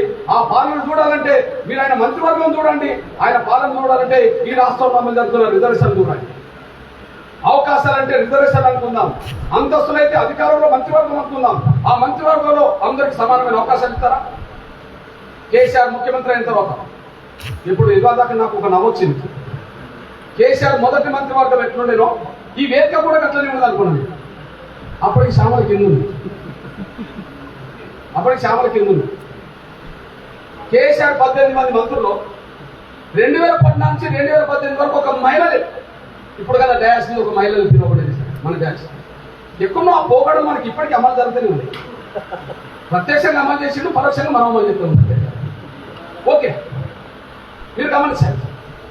తెలంగాణ రాష్ట్రం ఏర్పడక ముందు తెలంగాణ మహిళలకు ఉండబడే ప్రాతినిధ్యం ఎంత? తెలంగాణ వచ్చినాక తెలంగాణ మహిళల ప్రాతినిధ్యం మంత్రులు ఎంత? తెలంగాణ రాకముందే ఉమ్మడి ఆంధ్రప్రదేశ్లోనే తెలంగాణ మహిళల ప్రాతినిధ్యం ఎక్కువ. ఆ స్థాయిలో తెలంగాణ మహిళల గౌరవం ఉండే సాక్ష్యం చెప్తున్నాను. ఒకే మంత్రివర్గంలో 5 మహిళలు ఉన్న రోజు, ఒకే మంత్రివర్గంలో 5 మహిళలు ఉన్న రోజు మీకు ఉమ్మడి ఈ మెదక్ జిల్లాలో నర్సాపూర్ నుంచి సునీతా లక్ష్మారెడ్డి మంత్రికున్న రోజు, ఈ ఉమ్మడి మెదక్ జిల్లా జహీరాబాద్ నుంచి గీతారెడ్డి మంత్రికున్న రోజు, వరంగల్ నుంచి కొండా సురేఖ మంత్రి ఉన్న రోజు, అదే సమయంలో మహేశ్వరం నుంచి సవితా ఇంద్రెడ్డి మంత్రి ఉన్న రోజు, అదే సమయంలో మన గద్వాల నుంచి డికే అన్నా మంత్రి ఉన్న రోజు. ఉమ్మడి ఆంధ్రప్రదేశ్లో తెలంగాణ మహిళల ప్రాతినిధ్యం 5. కానీ తెలంగాణ సాధించే ఉద్యమంలో ఆటలాడే కాడ, పాటలు పాడే కాడ, ఉద్యమాలు చేసే కాడ, జైలుకి వెళ్ళే కాడ, దెబ్బలు తినే కాడ, ప్రాణాలు త్యాగాలు చేసే కాడ మహిళలు ఉన్నారు. కానీ కేసీఆర్ మొదటి మంత్రివర్గంలో 18 మందిలో ఒక్కరు. కేసీఆర్ 2014 18 మందిలో 18 మంది మంత్రులు ఉంటే ఆ 18 మంది మంత్రుల్లో ఒక్క మహిళను కూడా మంత్రివర్గం తీసుకోవాలి కూడా మీరు మర్చిపోతారు సార్ అనుకుంటున్నారు. ఆ 18 మందిలో 33% ఉంటే ఆరుగురు అప్పుడు ఎమ్మెల్యేలు ఉన్నారు మహిళ. 33% ఇవ్వడానికి అవకాశం ఉన్న 6 మహిళలు ఉన్నారు ఎమ్మెల్యేలు, కానీ ఒక్కరిని కూడా తీసుకోవాలి. అంటే తెలంగాణ మహిళల ప్రాతినిధ్యం ఉమ్మడి ఆంధ్రప్రదేశ్లోనే బెటర్ ఉన్నదని మంత్రివర్గంలో తెలంగాణ వచ్చినాకనే 0కి వెళ్ళిందనేసి రూపాయలు. పోనీ రెండోసారి మంత్రివర్గం జరిగింది కదా, రెండోసారి ముఖ్యమంత్రి మంత్రివర్గం తీసుకున్నాం కదా, మొదటి మంత్రివర్గంలో మహిళలకు చోటు లేదు. మరి ఇప్పుడు ఇద్దరికి మహిళలకు వచ్చింది అవకాశం. 18 మందిలో సగం మందికి ఇవ్వదలుచుకుంటే 9 మందికి ఇవ్వచ్చు.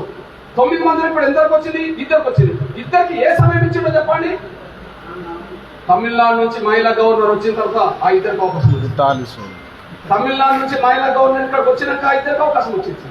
అంటే రేపు ఈ 18 మంది మంత్రుల్లో ఎందుకు ఒక మహిళ లేకుండా పోయిందని చెప్పి ఎప్పుడన్నా ఏదో ఒక వేదిక మీద గవర్నర్ ప్రసంగిస్తే అప్పుడు కేసీఆర్ కు రాజకీయంగా ఇబ్బంది అవుతుందని చెప్పి ఆమె వచ్చిన తర్వాతనే ఆ ఇద్దరికి మహిళలకు అవకాశం ఇచ్చినట్టు మర్చిపోతుంది సార్ అనుకుంటున్నాం. అంటే మహిళల గౌరవం అంతకుముందు పోల్చుకుంటే ఇప్పుడే తగ్గింది అనే విషయం కూడా మీరు మర్చిపోతుందని కూడా గుర్తు చేస్తున్నాండి. ఇకపోతే రాజకీయ ప్రాతినిధ్యం కాకపోతే మీరు చూడండి, ఎస్సీ ఎస్టీ బీసీ మైనారిటీ వర్గాల జనాభా, ఎస్సీ ఎస్టీ బీసీ మైనారిటీ వర్గాల జనాభా ఈ తెలంగాణలో 93%, అగ్రకులాల జనాభా 7%. ఇది నేనంటున్న లెక్కగా కేసీఆర్ ఉపన్యాసాల సారాంశం చెప్తున్నా, కేసీఆర్ నిర్వహించిన సమగ్ర సర్వే నివేదిక చెప్తున్నా, కేసీఆర్ 2014 ఎన్నికల మేనిఫెస్టోలో వివిధ వర్గాల జనాభా సంఖ్యను చెప్పిందని చెప్తున్నా. అదే సమయంలో తెలంగాణ రాకముందు శ్రీకృష్ణ కమిటీ నివేదికలో ఏ వర్గం జనాభా ఎంతున్నదో ఆ నివేదిక చెప్తున్నాను. 4 సాక్ష్యాల ఆధారంగా 93% మంది ఎస్సీ ఎస్టీ బీసీ మైనారిటీ వర్గాలు. ఈ దేశంలో 93% మంది ఎస్సీ ఎస్టీ బీసీ మైనారిటీ వర్గంగా రాష్ట్రం మీద ఉంటే ఒక తెలంగాణ రాష్ట్రం అనే విషయం కూడా లెక్కలకు వచ్చేసింది. మరి తన మంత్రివర్గంలో 93% వర్గాలకు 93% వాటు దక్కిందా? ఎస్సీ ఎస్టీ బీసీ మైనారిటీ వర్గాలకు 93% దక్కిందా? 93% వర్గాలకు సంబంధించిన వాళ్లకు ఇవాళ మంత్రులు ఎంతమంది ఉన్నారు? 6 ఉన్నారు. 7% వర్గాలకు సంబంధించిన అగ్రకులాలకు ఎంతమంది ఉన్నారు? 11 మంది ఉన్నారు. ఆ 11లో ఒక ఆయన కమ్మైన పోతే 10 మంది వెలమరేట్లే ఉన్నారు. ఒక ఆయన కమ్మైన అజయ్ ఖమ్మం జిల్లా పోతే 10 మంది వెలమరేట్లు. నేను అంటున్నా, ఒక కులానికి ఒక సమూహానికి తేడా చెప్తున్నాను. ఒక కులం వెలమ, వాళ్ళ జనాభా 1% లేదు. నేను చెప్పే లెక్క కాదు, సమగ్ర సర్వే నివేదిక. ఒక కులం వెలమ 1% లేదు. ఒక సమూహం 52% ఉన్నది బీసీ. ఈ తెలంగాణలో అతిపెద్ద జనాభా గల్ల వర్గం ఏదైనా ఉంటే బలహీన వర్గాల బీసీ జనాభా. మరి బీసీ జనాభా 52% నువ్వే చెప్పావు కదా, 52% లేదని సమగ్ర సర్వే చెప్తున్నారు కదా. 52% వర్గాల సంబంధించిన వాళ్ళ మంత్రులు ఎంతమంది ఉన్నారు? 120 కులాల దాకా బీసీలు ఉంటే ఆ 120 కులాల తరపున అందరినీ కలిపి బీసీలు అంటే ఆ బీసీలకు నువ్వు 3 అవకాశం ఇచ్చావు. ఇప్పుడు నీ మంత్రులలో 3 ఉన్నారు. కమలాకర్, 1 యాదవ్ శ్రీనివాస్ యాదవ్, 2 శ్రీనివాస్ గౌడ్. 120 కులాల ప్రాతినిధ్యం 3కి ఇస్తే ఆ 3కి 3 కులాల వాళ్ళే. ఏ ఒక్క కులానికి 2 లేవు. ఏ ఉన్న దాంట్లో కూడా ఒక కులానికి 2 లేవు. మరి 1% లేని వెలవలు 4 ఎట్లా తీసుకున్నారు? 1% లేని వెలవలు 4 ఎట్లా తీసుకున్నారు? కేసీఆర్ వెలమ, కేటీఆర్ వెలమ, హరీష్ రావు వెలమ, ఎర్రవల్లి దేవకర్ వెలమ. వీళ్ళ జనాభా ఎంత? 1%. వీళ్ళు ఎంతమంది ఉన్నారు? 4 ఉన్నారు. 52% ఎవరు? బీసీలు. వాళ్ళు ఎంతమంది ఉన్నారు? 3 ఉన్నారు. అంటే అనగాన వర్గాల బలహీన వర్గాల రాజకీయ అవకాశాలు వెలమలు దోచుకున్నదానికి సాక్ష్యమే కదా. బీసీలను దోచుకొని వెలమలు ఆధిపత్యం అవుతున్న విషయం వాస్తవమే కదా. ఇకపోతే మిగిలిన 3 వర్గాలు ఏది? మిగిలిన 3 వర్గాలు ఎస్సీ ఎస్టీ మైనార్టీ 41% ఉన్నారు. SC 19, ST 10, minority 12, 41%. 41% ఉండబడే ఈ 3 సమూహాలు ఇవి కులాలు కాదు, అవి సమూహాలు అంటున్నాను నేను. ఎస్సీ అంటే ఒక కులమా 56 కులాలు వస్తాయంట. ఎస్సీ అంటే ఒక తెగ 16-17 తెగలు వస్తాయి. ముస్లింలు అంటే ఒకరైనా అందులో చాలా తెగలు వర్గాలు ఉన్నాయి. అంటే అవి సమూహాలు. ఈ 3 సమూహాలు కలిపితే 41 అవుతే రెడ్డి అనేది ఒక కులమే. వాళ్ళ జనాభా 4, వాళ్ళ 6 మంత్రులు ఉంటారు. 41% ఉండబడే 3 సమూహాలకు సంబంధించిన వాళ్ళు 3 ఉంటారు. ఎస్సీ నుంచి కొప్పలేశ్వరు మాల, ఎస్సీ నుంచి మన నమ్మడ సత్యవతి రాహుడు, అదే సమయంలో మైనార్టీ నుంచి మమ్మల్ని 41% ఉన్నారు ముగ్గురు. 100 కులాలు ఉన్నాయి, కానీ ఒక రెడ్డికి మాత్రం 6. ఆదిలాబాద్, ఉమ్మడి ఆదిలాబాద్ నిర్మల్ నుంచి నిరంజన్ రెడ్డి మంత్రే కదా. ఉమ్మడి నిజామాబాద్ జిల్లా పాల్కొండ నుంచి ప్రశాంత్ రెడ్డి మంత్రే కదా. ఇటువైపు వెళితే మేడ్చల్ నుంచి మల్లారెడ్డి మంత్రే కదా. ఇంకా అటువైపు వెళ్ళిపోతే అదే ఉమ్మడి రంగారెడ్డి జిల్లా నుంచి మహేశ్వర్ నుంచి సబితా ఇంద్రెడ్డి మంత్రే కదా. సూర్యాపేటకి వెళ్తే జగదీష్ రెడ్డి మంత్రే కదా. లేదా వనపర్తి వెళ్తే నిరంజన్ రెడ్డి మంత్రే కదా. వీళ్ళు ఎంతమంది ఉన్నారు? 6 ఉన్నారు కదా. వాళ్ళ జనాభా ఎంత? 4 కదా. 4% ఉన్నవాడి రేట్లకు 6 ఇచ్చిండు కదా. 41% ఉన్న వాళ్ళకి ఎంత ఇచ్చిండు? 3 ఇచ్చిండు కదా. రాజ్యాంగం స్ఫూర్తి ఉన్నదా? రాజరిక పోకడలు ఉన్నాయా? రాజ్యాంగ స్ఫూర్తి అందరికి పంచాలని ఉన్నది. రాజరిక వ్యవస్థ వాళ్ళని దోసుకొని మేము తీసుకుంటామని ఉన్నది. ఎస్సీని దోసుకోలే రాజకీయ పదవులు, ఎస్సీలు దోసుకోలే రాజకీయ పదవులు, బీసీలు దోసుకోలే రాజకీయ పదవులు. ఎవరు దోసుకున్నారు? కేసీఆర్ నిలబడికి ఇచ్చుకున్నారు, ఎట్లకి ఇచ్చుకున్నారు? 93% వర్గాల సంఖ్యలో 6 ఉంటే 7% ఉన్న వాళ్ళకు 11 ఉంటాయా? అన్న వెలువరైతే 10 మంది ఉంటారా? రాజకీయ అధికారంలో మన వాట లేకుండా చేసింది కదా. ఇది కన్నమ సాక్ష్యం కదా. ఇది రాజ్యాంగ స్ఫూర్తికి విరుద్ధం కాదా? నంబర్ 1. అవకాశాలు అంటే ఏంది? Reservation. SC, ST, BC, minority వర్గాల జనాభాకు అనుగుణంగా రిజర్వేషన్ ఈ రాష్ట్రంలో ఉంటే 93% రిజర్వేషన్ ఇవ్వాలి. రాజ్యాంగం అడ్డం పడుతుందా? ఎస్సీ, ఎస్టీ, బీసీ, మైనారిటీ వర్గాలకు 93% రిజర్వేషన్ ఇవ్వదలుచుకుంటే రాజ్యాంగం అడ్డం పడుతుందా? అడ్డం పడదు. ఇవ్వదలుచుకుంటే ఇవ్వచ్చు. ఎగ్జాంపుల్, ఎన్టీ రామారావు ముఖ్యమంత్రి అయ్యే సమయానికి ఎస్సీ రిజర్వేషన్ 14, కానీ జనాభా 15 ఉన్నదని గ్రహించి 1% పెంచి 15 చేశారు. ఎన్టీ రామారావు ముఖ్యమంత్రి అయ్యే సమయానికి ఎస్టీల రిజర్వేషన్ 4, కానీ జనాభా 6% ఉన్నదని గ్రహించి దాన్ని 2 పెంచి 6 చేశారు. ఎన్టీ రామారావు 86లో వేసిందే ఇప్పటికీ అవే అమలు జరుగుతుంది. 15 ఎస్సీలకు అమలు జరుగుతుంది, 6 ఎస్టీలకు అమలు జరుగుతుంది. ఇది ఎవరు పెంచింది? ఎన్టీ రామారావు పెంచడం వల్ల. అంటే అధికారంలో ఉన్నప్పుడు పెంచుకోవచ్చు కదా జనాభా పరంగా. మరి కేసీఆర్ పెంచట్లేదు కదా. ఎస్సీల జనాభా ఎంత అని చెప్తున్నాడు? 19 అని చెప్తున్నావు కదా నువ్వే. నీ నోట్ నుండి మొన్న వచ్చింది కదా. నీ నోట్ నుండి ఎస్సీలు 19% ఉన్నారని వచ్చింది కదా. మరి ఎస్సీలు 19% అయితే రిజర్వేషన్ 15 ఎందుకు జరుగుతున్నాయి? 4 పెంచితే 19 అవుతాయి కదా. 4 పెంచడానికి నువ్వు నిర్ణయం తీసుకొని జీవో తీస్తే ఎవడు అడ్డం పడ్డాడు? ఈ రాజ్యాంగం అడ్డం పడ్డదా? ఈ కోర్టులు అడ్డం పడ్డాయా? ఈ సమాజం అడ్డం పడ్డదా? నువ్వు పెంచడం ఇష్టం లేదు. పెంచాలనుకుంటే ఎంత పెంచుకోవచ్చు జనాభాకు అనుగుణంగా. సాక్ష్యం ఏంటి? ఈ భారతదేశానికి అతిపెద్ద రాష్ట్రమైన ఉత్తరప్రదేశ్లో ఎస్సీల జనాభా 21. అది 21 అమలు జరుగుతున్నాయి కదా. 21 అమలు జరుగుతున్నాయి కదా. రెండోది, ఈ భారతదేశంలో 25% రిజర్వేషన్ ఎస్సీలకు ఉన్నాయి. హిమాచల్ ప్రదేశ్ లో 25 అమలు జరుగుతున్నాయి కదా. పశ్చిమ బెంగాల్లో ఎస్సీల జనాభా 22% అమలు జరుగుతున్నాయి కదా. భారతదేశంలో ఎస్సీల జనాభా అతి ఎక్కువ ఉన్న రాష్ట్రం పంజాబ్ లో 29% రిజర్వేషన్ అమలు జరుగుతున్నాయి కదా. మరి నువ్వు 15% అమలు చేస్తున్నావు, 19 ఎందుకు అమలు చేస్తలేవు? పెంచడానికి ఎవరు అడ్డం పడ్డారు? 29% రిజర్వేషన్ పంజాబ్ ఇస్తుంటే ఎవరు అడ్డం పడలేదు కదా.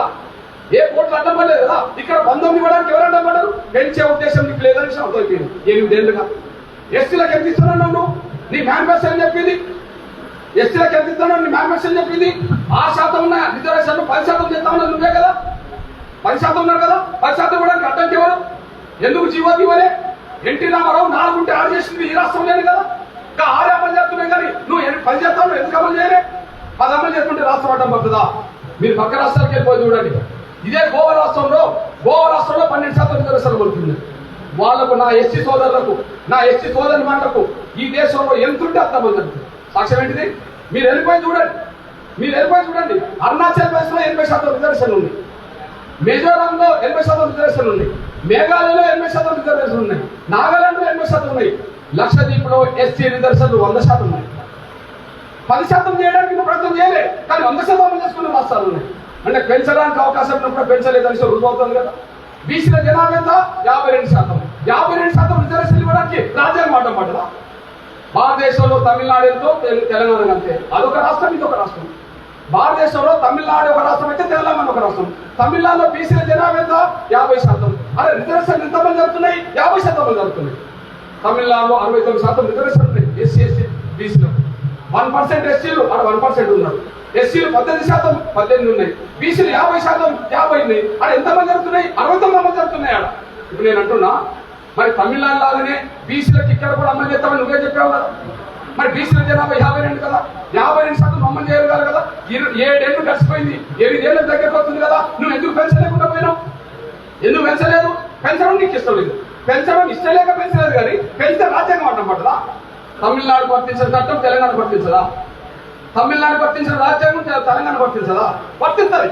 కానీ నీవు అమలు చేయడం చిత్తశుద్ధి లేకపోవడం ఇంకా నా బీసీలకు ద్రోహం చేశారు. ఎన్టీ రామారావు గారు పంచాయతీరాజ్ వ్యవస్థలో 34% రిజర్వేషన్ నా బీసీలకు ఇస్తే కేసీఆర్ గారు ప్రభుత్వం అది 22 కుదించిందనేసి కూడా మీరు మర్చిపోతాను అనుకుంటున్నాను. పెంచాల్సింది పోయి ఉన్నది ఉంచాల్సింది పోయి తగ్గించిన బీసీలకు అనేసి కూడా మీరు మర్చిపోతాను అనుకుంటున్నాను. కాదని చెప్పానండి. ఎన్టీ రామారావు తీసుకొచ్చిన పంచాయతీ వ్యవస్థలో 34% రిజర్వేషన్లు ఈ తెలంగాణ రాష్ట్రంలో అమలు జరుగుతున్నాయా?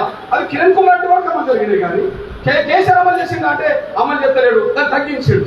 పెంచడానికి ప్రయత్నం చేస్తే పెంచవచ్చు, ఉన్నదాన్ని కాపాడవచ్చు. పెంచలేదు, కాపాడలేదు, ఉన్నది తగ్గించింది అనేసి కూడా పోతుంది. నా బీసీలకు ద్రోహం చేసింది కేసీఆర్ అనడానికి సాక్ష్యం కూడా మీరు మర్చిపోతారు అనుకుంటున్నాను. ఇకపోతే ఇక్కడ నా ముస్లిం సోదరులు ఎవరైనా ఉంటే ఈ తెలంగాణ రాష్ట్రంలో ఉమ్మడి ఆంధ్రప్రదేశ్ లో ముస్లింలకు రిజర్వేషన్ లేని కాలంలో రిజర్వేషన్ ఇచ్చినవారు ఎంత ఇచ్చిండు? 4% ఇచ్చిండు. మరి నువ్వు ఎంత ఇస్తానని మేనిఫెస్టో పెట్టినావు? 12% ఉన్నావు. అంటే 4కి 8 కల్పిస్తాను కదా? ఎందుకు ఇస్తాను? దయాదర్శనం కాదు, 12% రిజర్వేషన్ జనాభా ఉన్నది కాబట్టి 12 ఇస్తాను. మరి 12 ఇస్తాను నువ్వు రాజశేఖర్ గారు అమలు చేసిన 4% ఇప్పటికి అమలు జరుగుతుంది, కానీ దాన్ని 5 చేసావా? దాన్ని 6 చేసావా? దాన్ని 7కి వెళ్ళావా? దాన్ని 10 తీసుకెళ్ళావా? 12 తీసుకెళ్ళావా? ఇయ్యదలుచుకుంటే రాష్ట్రాలు ఇవ్వట్లేదా? మనసున్న రాష్ట్రాలు ముస్లింలు ఉంటే కేరళ ఇస్తుంది, చూసుకోపోండి. కేరళలో ముస్లింలకు 12% రిజర్వేషన్ ఉన్నాయి, పశ్చిమ బెంగాల్లో 10% రిజర్వేషన్ ఉన్నాయి. ఇవ్వదలుచుకుంటే ఇచ్చిండ్రు. ఏ రాజ్యాంగం అడ్డం పడ్డది? ఏ కోట్లు అడ్డం పడ్డాయి? ఏ సమాజం అడ్డం పడ్డది? అంటే ఇవ్వదలుచుకుంటే ఇవ్వచ్చు కదా? అంటే ఇక్కడ మీరు తీసుకొస్తున్నాండి. ఎస్సీలు 19 రావాలి, 15 అమలు జరుగుతున్నాయి, ఇంకా 4 ఇవ్వనోడు కేసీఆర్. ఎస్సీలకు 10 రావాలి, 6 అమలు జరుగుతున్నాయి, ఇంకా 4 ఇవ్వనోడు కేసీఆర్. బీసీలకు 52 రావాలి, 27 అమలు జరుగుతున్నాయి విద్యా ఉద్యోగ రంగాల్లో, ఇంకా 25 రావాలి. ముస్లింలకు 12 రావాలి, 4 అమలు జరుగుతున్నాయి, 8 రావాలి. అంటే ఎస్సీ ఎస్టీ బీసీ మైనారిటీ వర్గాలకి ఇంకెంత రావాలి? ఇంకా 41% రిజర్వేషన్ పెరగాలి. ఆ 41% రిజర్వేషన్ పెరిగితే రేపటి ఉద్యోగాలు భర్తీ ప్రక్రియలో అనగానే వర్గాల బిడ్డలందరికీ మేలు జరుగుతుంది కదా? ఎగ్జాంపుల్ 80,000 అన్నాడు, నేను 1,00,000 వస్తున్నా. నేను 1,00,000 ఉద్యోగాలు కేసీఆర్ గవర్నమెంట్ భర్తీ చేస్తే అందులో ఎస్సీ ఎస్టీ బీసీ మైనారిటీ వర్గాల బిడ్డలకు ఎన్ని ఉద్యోగాలు వస్తాయి? 93,000 వస్తాయి. ఈ రిజర్వేషన్ ఉంటే పెంచే దానికి అనుగుణంగా రిజర్వేషన్ ఉంటే పెంచడానికి ప్రయత్నం చేసి రిజర్వేషన్ అమలు చేస్తే 93% అవుతుంది. కానీ 93% రావాల్సిన నా బిడ్డలకు కేసీఆర్ ప్రభుత్వం 41,000 ఉద్యోగ ద్రోహం చేస్తుంది. 93,000 ఉద్యోగాలు రావాలి 1,00,000, కానీ 41,000 ఉద్యోగాలు తీసేస్తుంది పక్కన. ఎగ్జాంపుల్ 19 రావాల్సిన వాళ్ళకి 15 వస్తున్నాయి, 4 ఓపెన్ కోటకు పోతున్నాయిగా. పెంచితే రిజర్వేషన్ పెంచితే ఓపెన్ కోటకు పోవు కదా? ఎస్సీలకు 10 రావాలి, 6 వస్తున్నాయి, ఇంకా 4,000 ఉద్యోగాలు మన ఓపెన్ కోటకు పోతున్నాయి కదా? పెంచితే ఓపెన్ కోటకు పోవు కదా? బీసీలకు 52 రావాలి, 27 వస్తున్నాయి, ఇంకా 25,000 ఓపెన్ కోటకు పోతున్నాయి కదా? పెంచితే ఓపెన్ కోటకు పోవు కదా? ముస్లింలకు 12,000 రావాలి, 4,000 వస్తున్నాయి, ఇంకా 8,000 ఓపెన్ కోటకు పోతున్నారు కదా? అంటే 8,000 ఓపెన్ కోటకు పోతున్నాయి, 41,000 పోతున్నాయి. ఎవరి అవి? మన వర్గాల బిడ్డలు. పెంచడానికి అవకాశం ఉంటే పెంచట్లేదు అనేసి మనకు పోతారు. ఇక పోతే నా వర్గాలు 4 అవుతే 4 వర్గాలకు అనుగుణంగా రిజర్వేషన్ పెంచడు. కానీ ఈ తెలంగాణ రాష్ట్రంలో అగ్రకులాల జనాభా ఎంత చెప్పినా 7.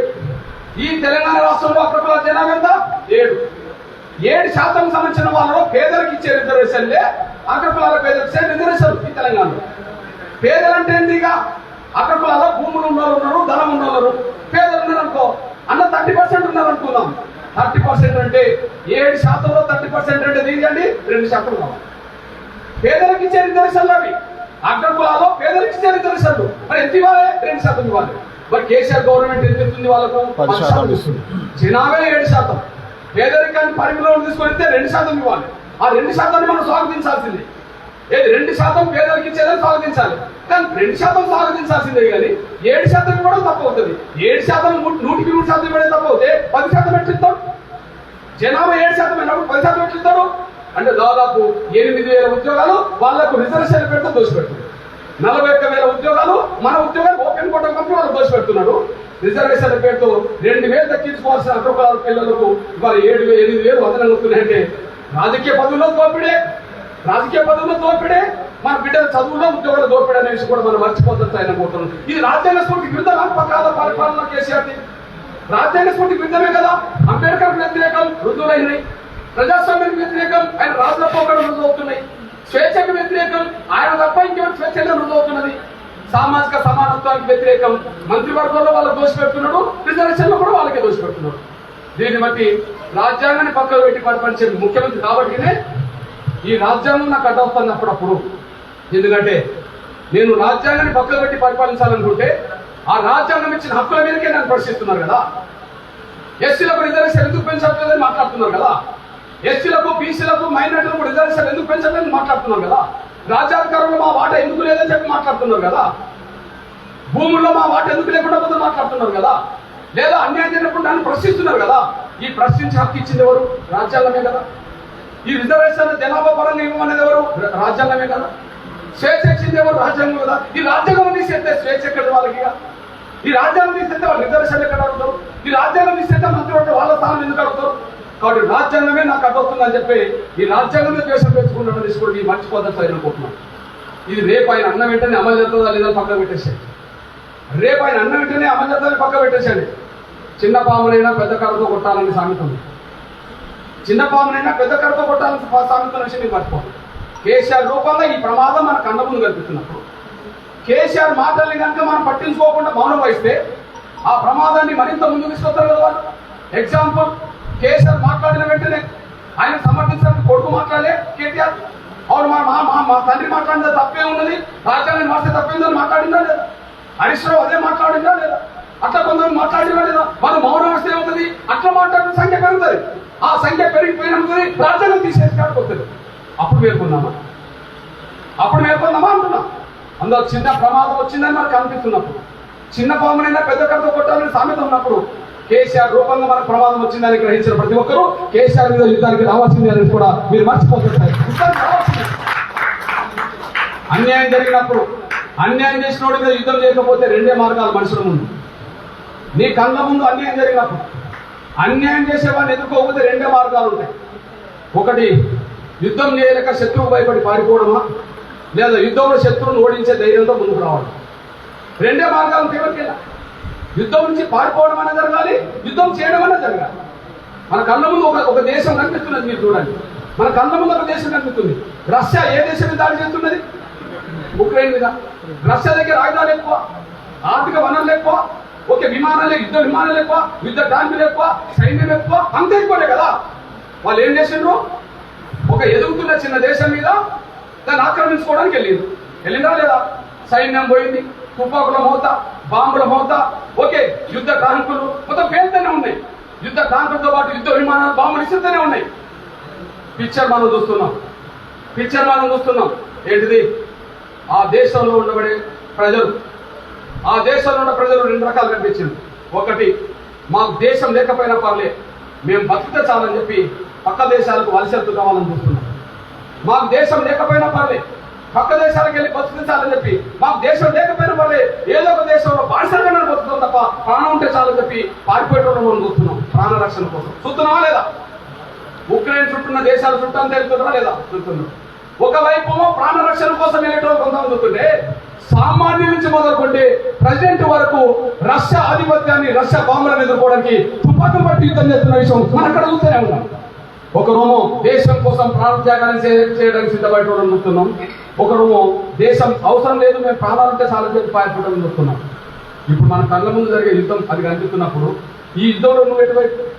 రాజ్యాంగం పోతే మనం పోయినట్టే. రాజ్యాంగం పోతే ప్రజాస్వామ్యం లేదు, రాజ్యాంగం పోతే మాట్లాడే స్వేచ్ఛ లేదు, రాజ్యాంగం పోతే ఉద్యోగాలు లేవు, రాజ్యాంగం పోతే రిజర్వేషన్ లేవు, రాజ్యాంగం పోతే నీకు చదువు లేదు, రాజ్యాంగం పోతే నీకు నీ బతుకు లేదు, రాజ్యాంగం పోతే ఏమి లేదు. ఆ రాజ్యాంగం లేకుండా చేసేవాడు కేసీఆర్ అనుకున్నప్పుడు కేసీఆర్ మీద యుద్ధం చేయడమా, కేసీఆర్ భయపడి ఇంట్లో పడుకోవడమా? ఇంట్లో పడుకునేటోళ్ళకు ఉక్రెయిన్ మాకు అవసరం లేదని చెప్పి పారిపోయేటోళ్ళకి తేడా ఏమన్నది? వాడు మీకు యుద్ధం చేస్తుంది. రాబోయే యుద్ధానికి ప్రజలు సమర్థం చేయడం కోసమే ఈ కార్యక్రమం జరుగుతుంది. ఇక్కడికి వచ్చింది 50 మంది కావచ్చు, ఇక్కడికి వచ్చింది 100 మంది కావచ్చు, ఇప్పుడు 100 మంది కావచ్చు. 100 మంది తలుచుకుంటే 1000 మంది వస్తారు కదా. 100 మంది తలుచుకుంటే 1000 మంది వస్తారు కదా. ఇప్పుడు నా ముందు చెప్తున్నాను, మళ్ళీ చెప్పాను. ఫిబ్రవరి 2 నుంచి ఈ రోజు వరకు రోజు 2-3 సమావేశాలు, రోజు 2-3 సమావేశాలు పెట్టుకుంటూ నేను వస్తూనే ఉన్నాను. ఫిబ్రవరి 2 నుంచి ఇప్పటి వరకు ఒకరోజు నేను గ్యాప్ ఇవ్వకుండా అనుకున్నాను. ఏప్రిల్ 9 వరకు అంటే 8 వరకు నేను చేస్తూనే ఉంటాను. ఇప్పుడు నా ముందున్నది ఇంకో 18 రోజుల టైం ఉన్నది. ఈ 18 రోజుల టైంలో రోజు 2 నియోజకవర్గం వెళ్ళాల్సింది. రేపు ఉదయమే నేను ఇప్పుడైనా పట్టణంలో ఉన్నాను. నేను మళ్ళీ వచ్చినప్పటికీ మళ్ళీ బాలపూర్ చౌరస్తాలో ఉంటా, రేపు ఉంటా, ఎల్లుండి చేవెళ్ళలో ఉంటా, లేదా కుత్బుల్లాపూర్లో ఉంటా. ప్రతిరోజు నేను చేస్తున్నా. అంటే నా ముందున్నది ఇప్పుడు ఇంకా ఏప్రిల్ 8వ తారీఖు వరకు, 9వ తారీఖున సభ కాబట్టి ఏప్రిల్ 8 వరకు నేను రోజు 2-3 సమావేశాలు తిరుగుతూనే ఉంటాను నియోజకవర్గాలు. అంటే దాదాపు ఇంకొక 35 నుంచి 40 నియోజకవర్గాలు తిరగడానికి అవకాశం ఉంది. నా షెడ్యూల్ అట్లనే ఉంది కదా. నేను అంటున్నా, ప్రజలు మేల్కొల్పడానికి, తెలిసిన సమాచారాన్ని ప్రజలకు అందించడానికి, తెలిసిన సమాచారాన్ని ప్రజల దృష్టికి తీసుకెళ్ళడానికి, వచ్చిన ప్రమాదాన్ని ఎక్స్పోజ్ చేయడానికి నా వంతు నేను తిరుగుతున్నా కదా. తిరిగిన ప్రతి చోట ఎంతో మంది వస్తారు కదా. మీ బాధ్యత నెరవేరితే ఇక్కడ ఉన్న వాళ్ళు 100 మంది అనుకుంటే మీరు, నేను ఇంకో 40 నియోజకవర్గాలు తిరిగితే ఇక్కడ ఉండబడే 100 మందే. మొత్తం జిల్లా మొత్తం మీద ఒకవేళ మీరు డిసైడ్ చేసుకుంటే ఒక్కొక్కరు 4 గ్రామాలు తిరిగితే 400 గ్రామాలు అవుతాయి కదా. నేను 40 నియోజకవర్గాలు నేను తిరిగి వస్తాను, మీరు 4 గ్రామాలు తిరిగి వచ్చిన ప్రమాదం మీద చెప్పండి, వచ్చిన ఇబ్బంది మీద చెప్పండి. కేసీఆర్ అహంకారాన్ని మనం దించకపోతే, కేసీఆర్ రాజకీయంగా మనం ఎదుర్కోకపోతే వచ్చే ప్రమాదం చాలా ఇబ్బందిగా మారుతుంది.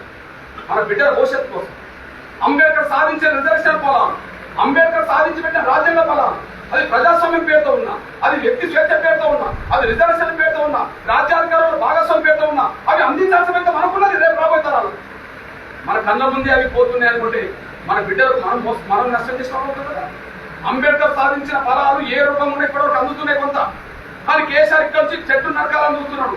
చెట్టును కాపాడితే రాబోయే తరాలకు మన ఫలాలు అందుతాయి. మన బిడ్డలకు చెట్టును కాపాడకపోతే ఇప్పుడే మన కళ్ళ ముందు పోతాయి.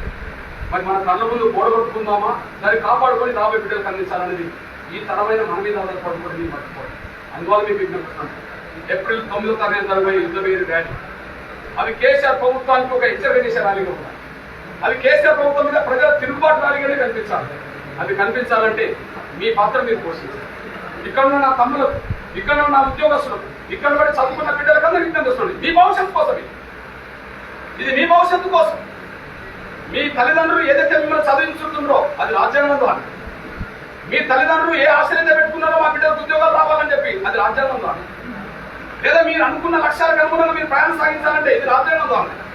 రాజ్యాంగం లేకపోతే మీకు చదువు లేదు, మీకు ఉద్యోగాలు లేదు, మీరు ఆకాంక్షలు కూడా ఉండవనేసి కూడా మర్చిపోద్దని సార్ నేను కోరుకుంటూ మమ్మల్ని విజ్ఞప్తి చేస్తున్నా. ఇంకా 15 రోజుల టైం, 18 రోజుల టైం కరెక్ట్గా ఉన్నది. మీ సమయాన్ని వృధా చేసుకోవద్దు. నేను విజ్ఞప్తి చేస్తున్నా. నేను వాస్తవానికి కృష్ణ కానీ లేదా రాములు కానీ వీళ్ళు కానీ సోయినట్టే ప్రభుత్వం చేస్తే 100ల మంది సమీకరించుకోవడానికి అవకాశం ఉంది.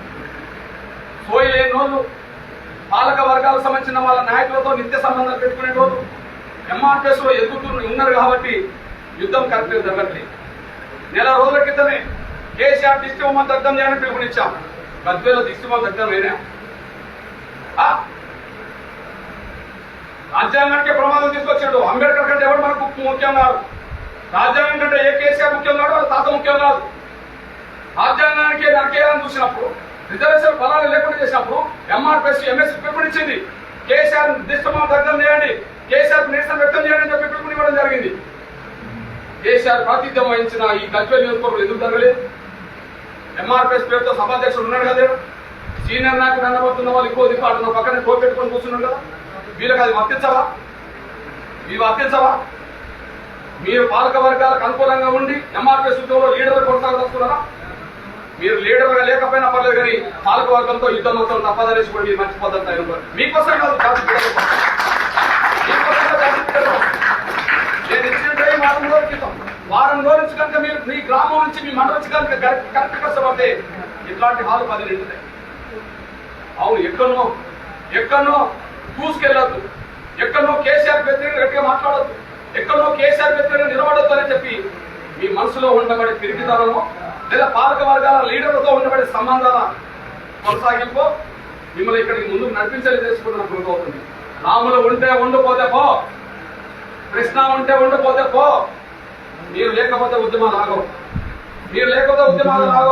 కానీ ఉద్యమ ప్రస్థానం ముందుకెళ్తున్నప్పుడు దాన్ని ప్రోత్సహించే విధంగా ఉండాలి, దాన్ని కొనసాగించే విధంగా ఉండాలి. కానీ దాన్ని నిర్వీర్యం చేసే విధంగా మాత్రం ఉంటే మాత్రం మీరు కేసీఆర్ చేసిన ద్రోహం కంటే ఉద్యమం నుండి మీరు చేసిన ద్రోహం ఎక్కువైనట్టుగా మేము భావించాల్సిన కూడా మీరు మర్చిపోతారు అయినప్పుడు. కేసీఆర్ శత్రువు అక్కడ, ఆ శత్రువుని ఎదుర్కొనే యుద్ధంలో మీ పాత్ర ఏందో చెప్పండి. కేసీఆర్ మన కళ్ళ ముందు శత్రువు కనిపిస్తున్నాడు, ఆ శత్రువు మనకు ప్రమాదం తీసుకొస్తున్నాడు. ప్రమాదాన్ని ఎదుర్కొనే దిశగా జరిగే ఉద్యమానికి నాయకత్వం మనం వహిస్తున్నాం. గజ్వేల్లో నాయకత్వం ఎందుకు వహించకుండా వేదిక మీదకి వచ్చిన వాళ్ళు ఉద్యమాలు ఎందుకు చేయకుండా కేసీఆర్ దిష్టి మమ్మల్ని అందరూ తగ్గుతామని ఇక్కడ ఎందుకు తగ్గుతాం కాదు. కేసీఆర్ మీద పోలీస్ స్టేషన్ లో కేసులు పెట్టినంతటా ఇక్కడ ఎందుకు పెట్టలేకూడదు. నేను ఉద్యోగస్తులకు అప్పీల్ చేస్తున్నా, ఎంఆర్ఎస్ ఎదిగిన లీడర్లు ఆయా రాజకీయ పార్టీలతో, ఆయా ఎదిగిన పాలక వర్గాల నాయకులతో నిత్య సంబంధాలు ఉండడం వల్ల ఎక్కడో ఒకటి వాళ్ళ బలహీనత దానికి అనుగుణంగానే కొనసాగుతుంది. దయచేసి ఇక్కడ గజ్వేలో ఏదైనా ఎంఆర్ఎస్ కార్యక్రమం జరుగుతుందంటే ఎంతో కొంత నా మాదిగ జాతి ఉద్యోగస్తుల మీద ఆధారపడి కొంత జరుగుతుంది. అదే సమయంలో నా అట్టడి వర్గాల ఉద్యోగస్తులు సహకారం చేస్తే బలమైన ఉద్యమంగా మారడానికి అవకాశం ఉంది. కొత్త తరాన్ని ప్రోత్సహించండి. ఈ బిడ్డలు వచ్చారు, ఇక్కడ ఈ బిడ్డలు వచ్చారు, చదువుకుంటున్న బిడ్డలు ఇక్కడికి వచ్చారు. వాళ్ళ భవిష్యత్తు కోసం యుద్ధం జరుగుతుంది.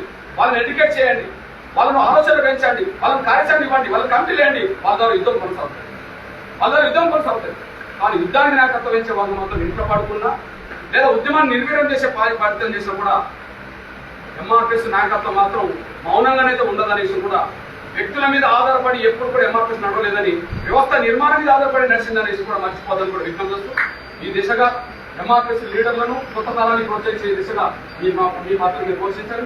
ముఖ్యంగా ఉద్యోగస్తులకు నేను అప్పీల్ చేస్తున్నా, మీరు కనీసం ఎడ్యుకేట్ చేయడానికన్నా సరే గ్రామాలకు ఈ 20 రోజుల సమయం సద్వినియోగం చేసుకుని సాయంత్రం పూట వెళ్ళండి. మీ డ్యూటీకి వచ్చినాక సాయంత్రం పూట వెళ్ళండి. రాజ్యాంగాన్ని ఎందుకు కాపాడుకోవాలో విశ్లేషణ చేసి మనకు చెప్పండి. కొత్త తరం తయారవుతుంది. ఆ తయారైన కార్యకర్తలే యుద్ధం చేసే సైనికులుగా మాట్లాడు. ఆ సైనికులే మన రాజ్యాంగాన్ని కాపాడుకునే చేసే ఉద్యోగం చేస్తారు. ఆ పాత్ర పోషించాలని నేను సవినంగా మీకు విజ్ఞప్తి చేస్తూ, మళ్ళీ చెప్తున్నా, కేసీఆర్తో జరిగే యుద్ధంలో తిరిగి వాళ్ళు ఎవరు పారిపోతూనే ఉంటారు, కానీ వీరులు ఎప్పుడు యుద్ధంలో ఉంటారు. మీరందరూ వీరులుగా మారి ప్రజల్ని వీరులుగా మార్చే విధంగా మీరు ముందుకు సాగాలని ఎప్పుడు 9 సార్లు